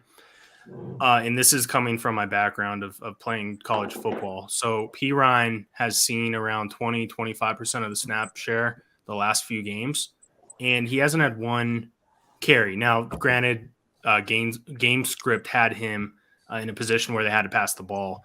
But I think at some point there were a lot of formations where he was in, where they were in positions where they could run the ball. And I think with the Rams, the only way the Bengals can beat the Rams, as we know, is if they can stop that pass rush. And I think they really have to catch the Rams off guard and potentially even have Evans run the ball too as well. So the Pirine number is very interesting too. That kind of goes along with it because I don't even think Superbook's offering that number. And a few books don't even have it, and it's at 3.5 at a lot of books. So that was probably my second best bet I was going to give out because I do. What was the number? 7.5? You said? Yeah, 7.5, but it's at -135. And then I think Superbook has it at 8. I was talking to John Murray. They have it at a flat 8, but it's at 7.5 at a few books. Ben, I was curious how you actually go about modeling that.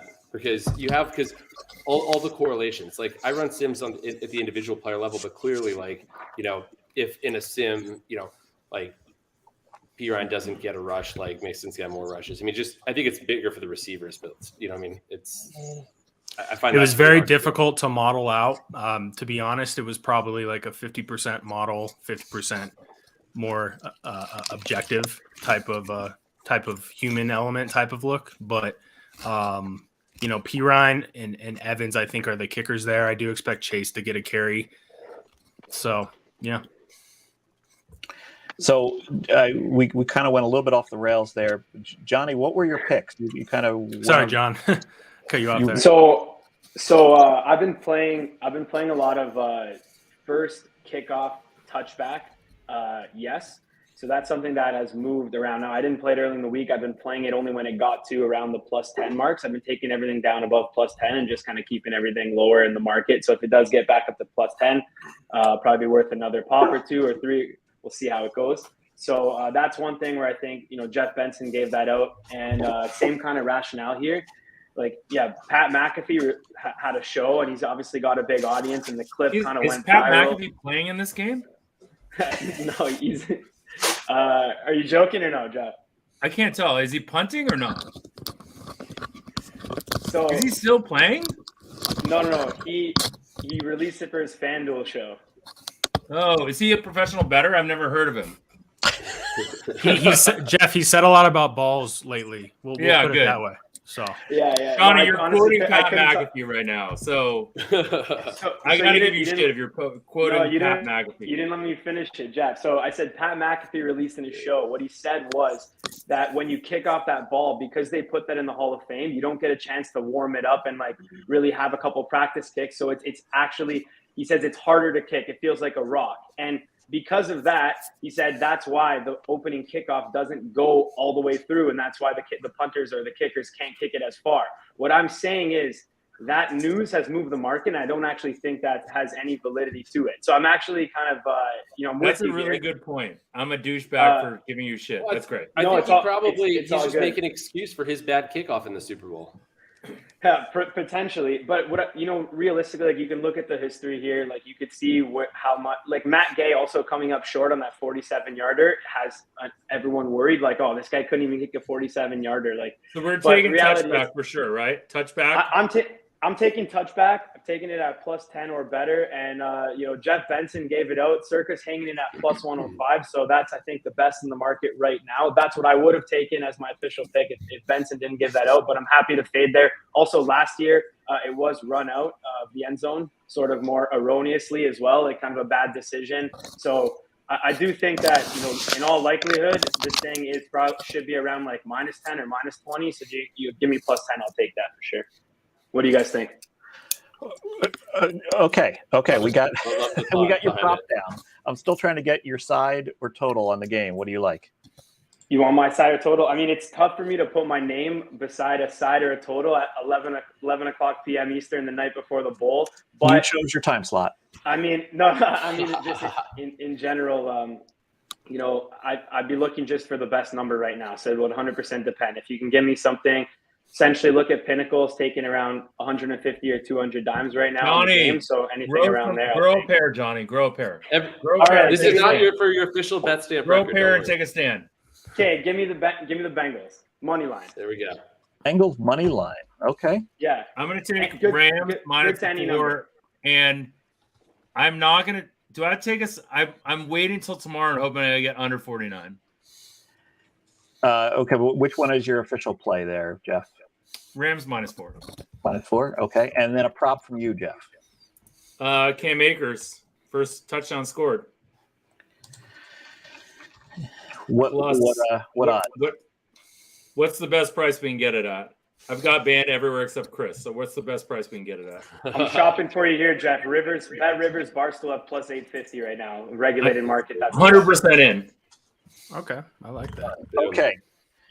All right. We got those picks in. Now we got one more guest, and he's been sitting there quietly waiting for us throughout this entire 3 hours. I'm out. I got people over my house, Jack. Sorry. I wanted to pop on and say hi to all my friends. And Thank Rufus. you so much, Jeff. So sorry I didn't. Yeah. Okay. Go ahead. All right. We'll see you later. Appreciate you stopping by. Okay. So throughout the 3 hours, we have had bookmakers stop in from a bunch of different books now, and the final one we got on the docket here tonight is Mr. Rex Beyers coming to us from the Superbook. He's actually at work. He's actually working. And in fact, he said, I got to come on a little bit later because I got UFC bets to book here. So Rex, thanks for hopping on with us, and thanks for waiting patiently for us. How have things been going at the Superbook this weekend? I got to be honest. Hi, everybody. It's a great relief that people do not have to wear masks in casinos anymore. Certainly good for our bottom line, both in the casino and in the sports book, I'm sure.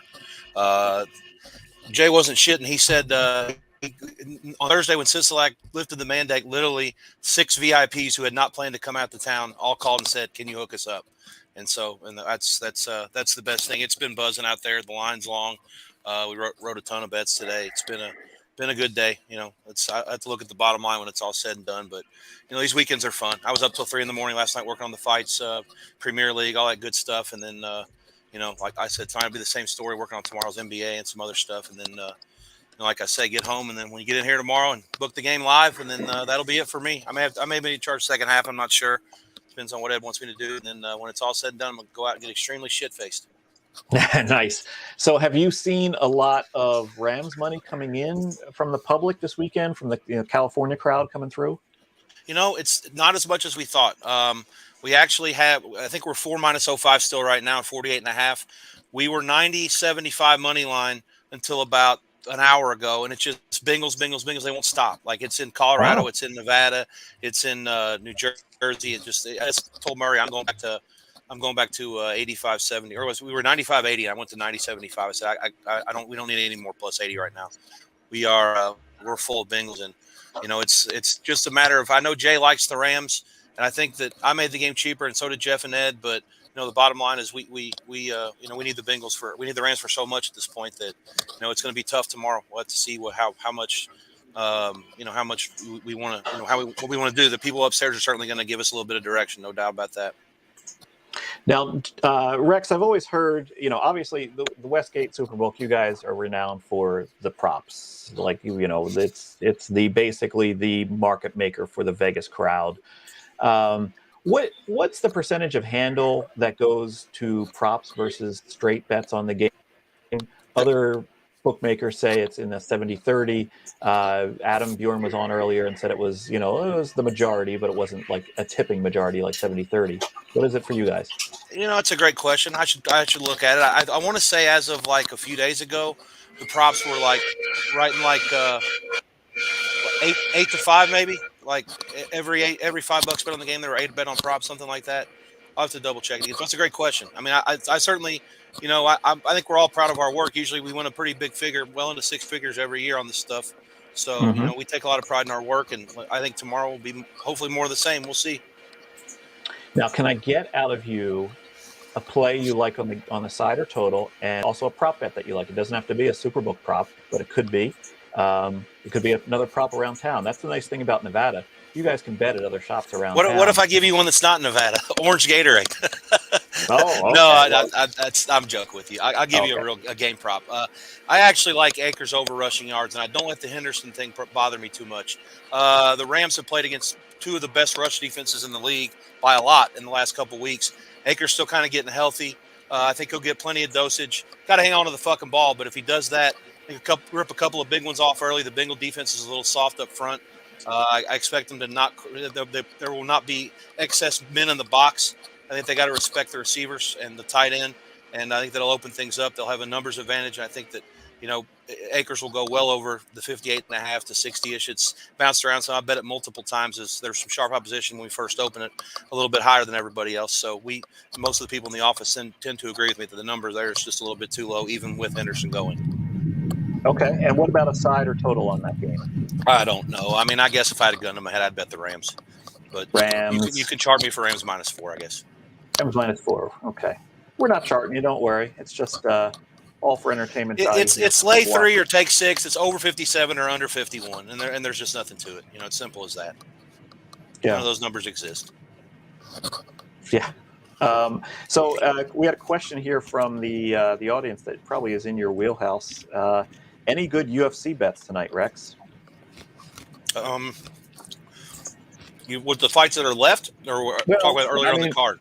Yeah, you can give us earlier, but you can also give us fights that are left. I can tell you that the two late fights, the Tuivasa Lewis and Whitaker Adesanya, it's a lot of money, a lot of public money on both favorites parlayed, like multiple bets and thousands of dollars of Lewis parlayed to Adesanya. I give Whitaker a fair chance to win the fight, so I'm not really sweating too much. We just write the bet. Same thing with Tuivasa. Lewis is in a different class than Tuivasa, but don't be surprised if that thing goes a distance. I actually have Lewis to win a decision at 8-1. I think that price is a little ridiculous. I think he can win 2 rounds and lay on the guy and do nothing if he wants to. So that's the hope, at least. Earlier in the card, I think that there was real good money on this Knight Grisham fight. It's one of the sharpest guys we have bet on Knight earlier in the week. And when I saw he miss weight by 12 pounds, I was like, Jesus Christ, this is a joke. I mean, this guy didn't even try to make weight. And this guy's going to beat this guy to death. And I tried to book it hard to get money back on Grisham, and it worked. And unfortunately, I probably cost us a couple dimes there, but it's what it is. I certainly wanted to get something back. It was very sharp money on the other side. Nice. Rex, thank you so much for joining us here. I mean, I know you're in the middle of working there, and I kind of had you waiting in the green room for a while, so I appreciate your patience. Yeah, man. But it was a real pleasure to get your view from Vegas, and good luck on booking tomorrow, and hopefully everything goes fairly.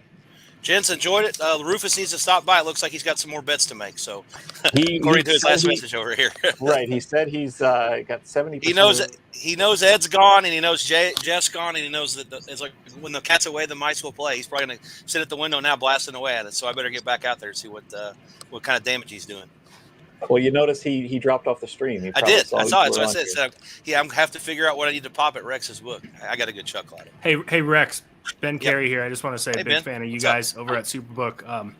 I know John and Jay and Christy, all those guys over there. So I appreciate all the numbers you guys lay. I love your the cross sport props.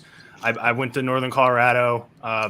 Love college basketball hoops. So I'm digging into those as we speak. That Southern Utah, Northern Colorado one. Thank you for that one. Hopefully it plays out the way I want it to.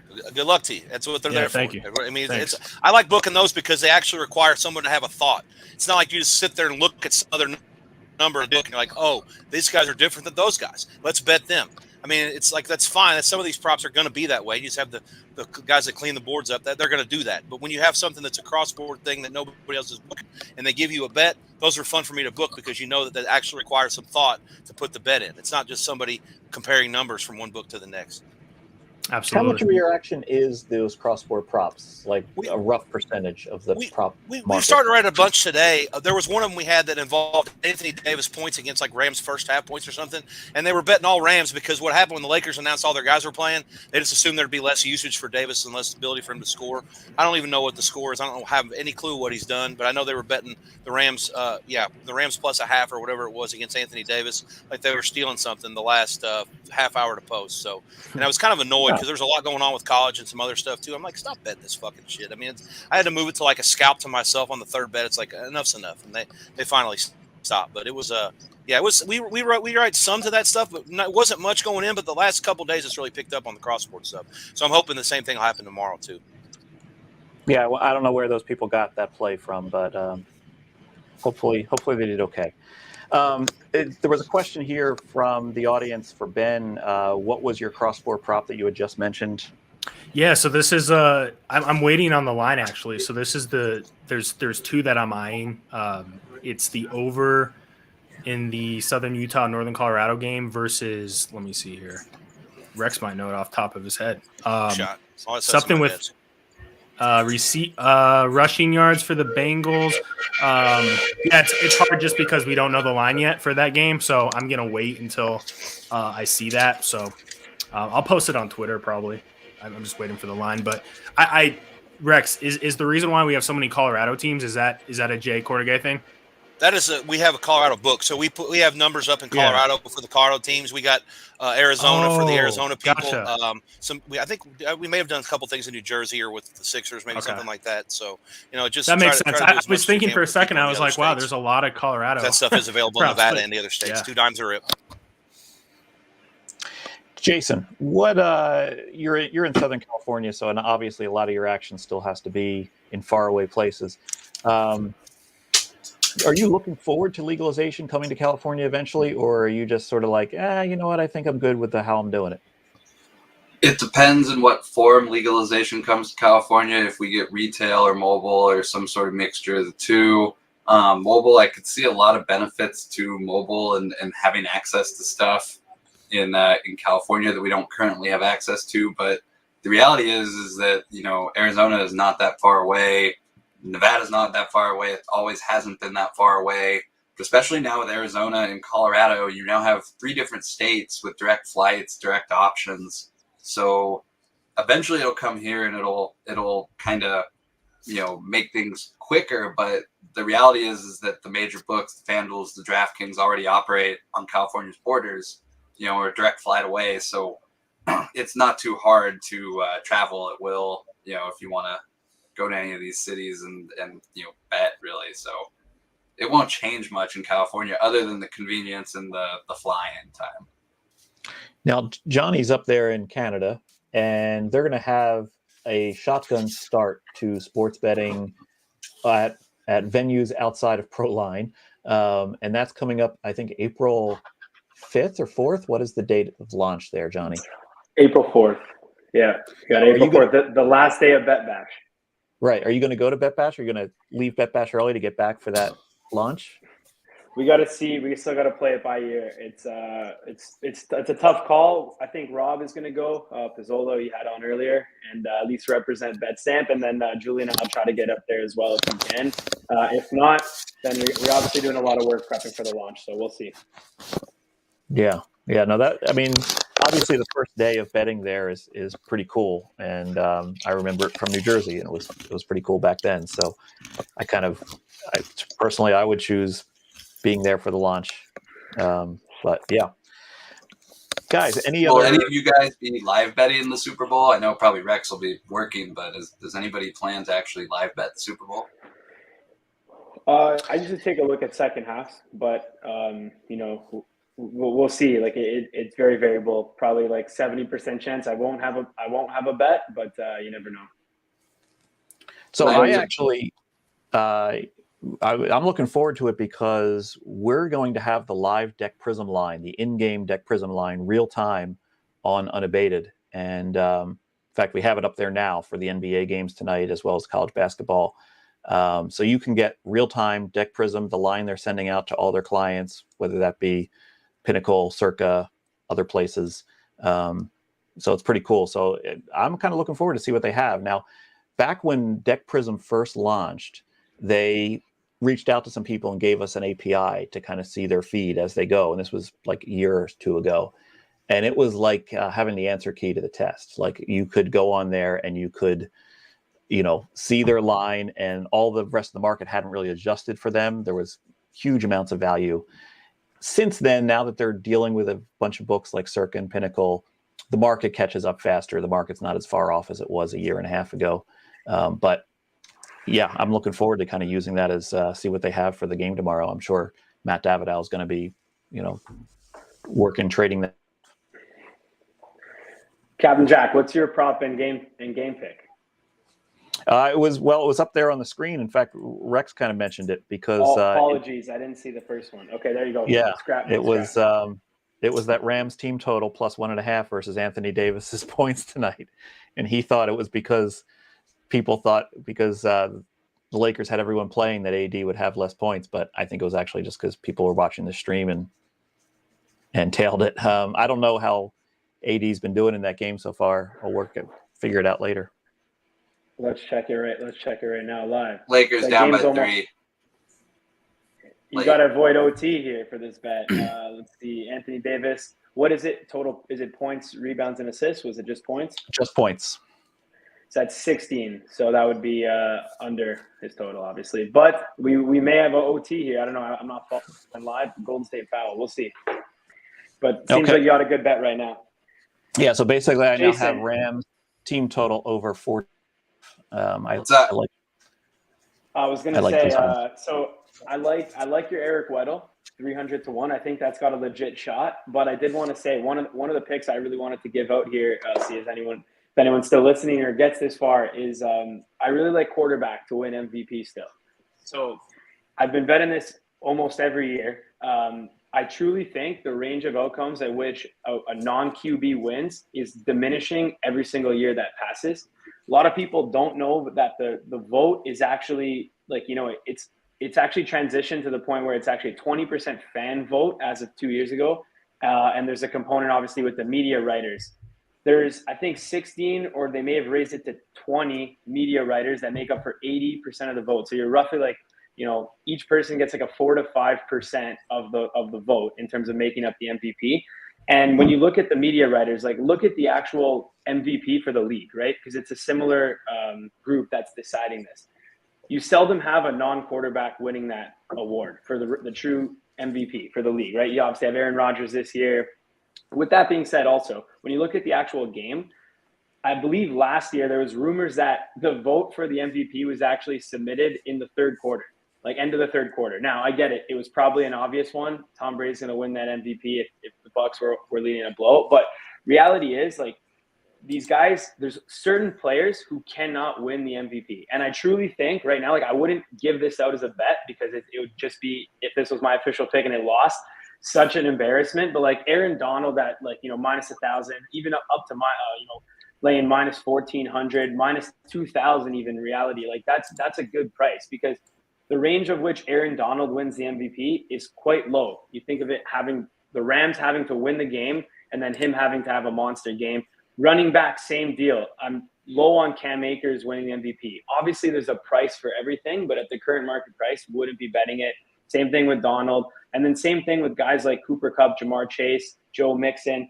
Kupp has a shot because he had such a good regular season and he's in the media kind of realm. But I truly think it's Burrow or Stafford. I played it there was minus 50, minus 175, minus 200.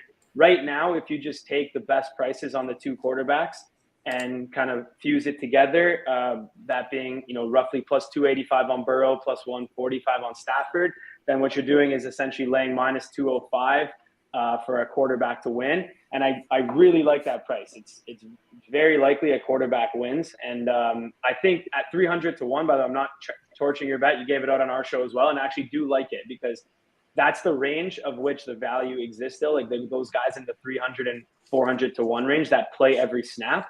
But near the top of the board, when you're looking at the favorites, outside of the two quarterbacks, I would not play anybody. And I think those are probably the worst bets of the Super Bowl right now that people are playing is those Donald MVP and those types.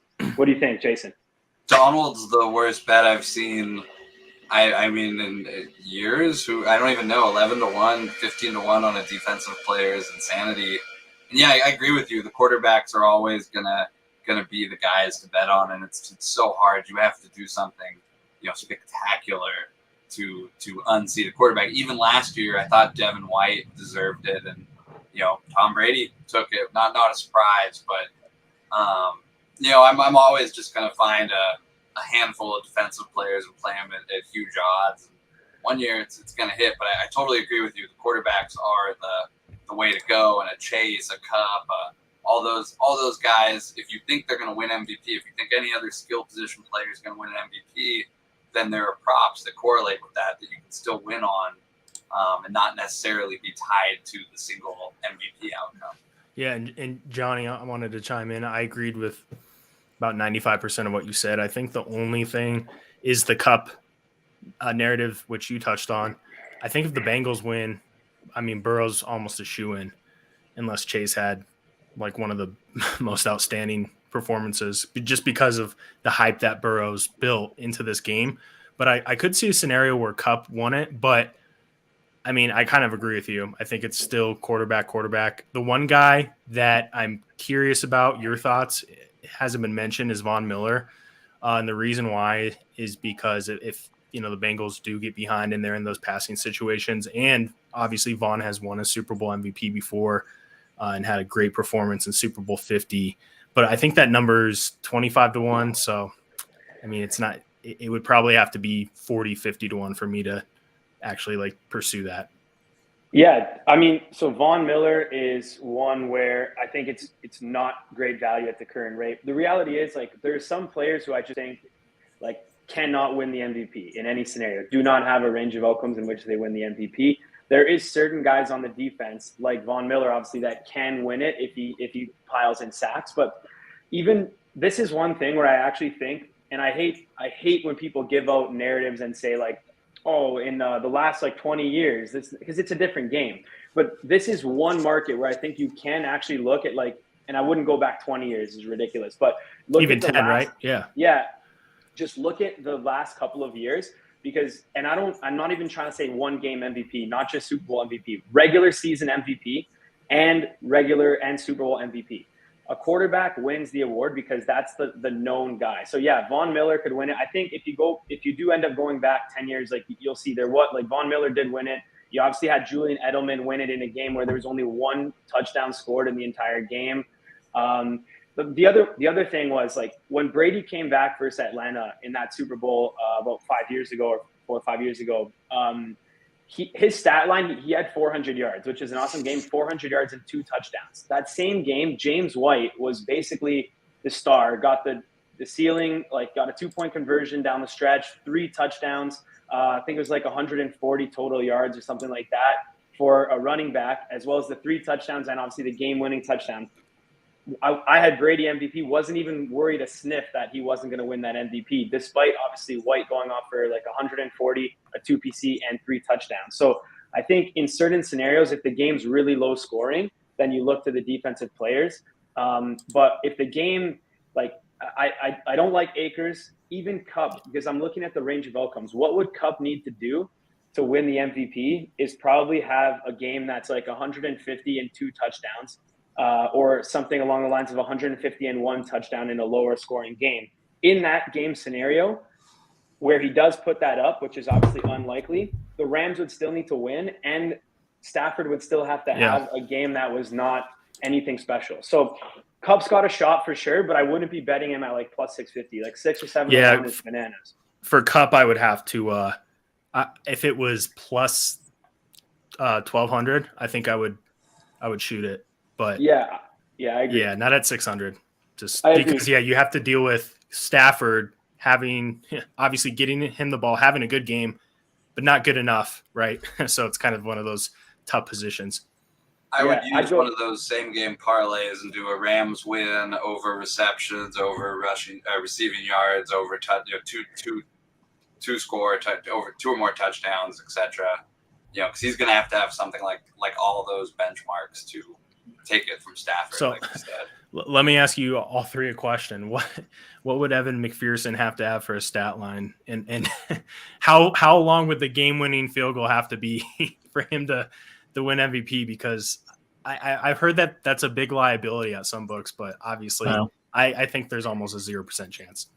I'd say 5 field goals and a 15-14 walk-off would get him the MVP. 60-yarder.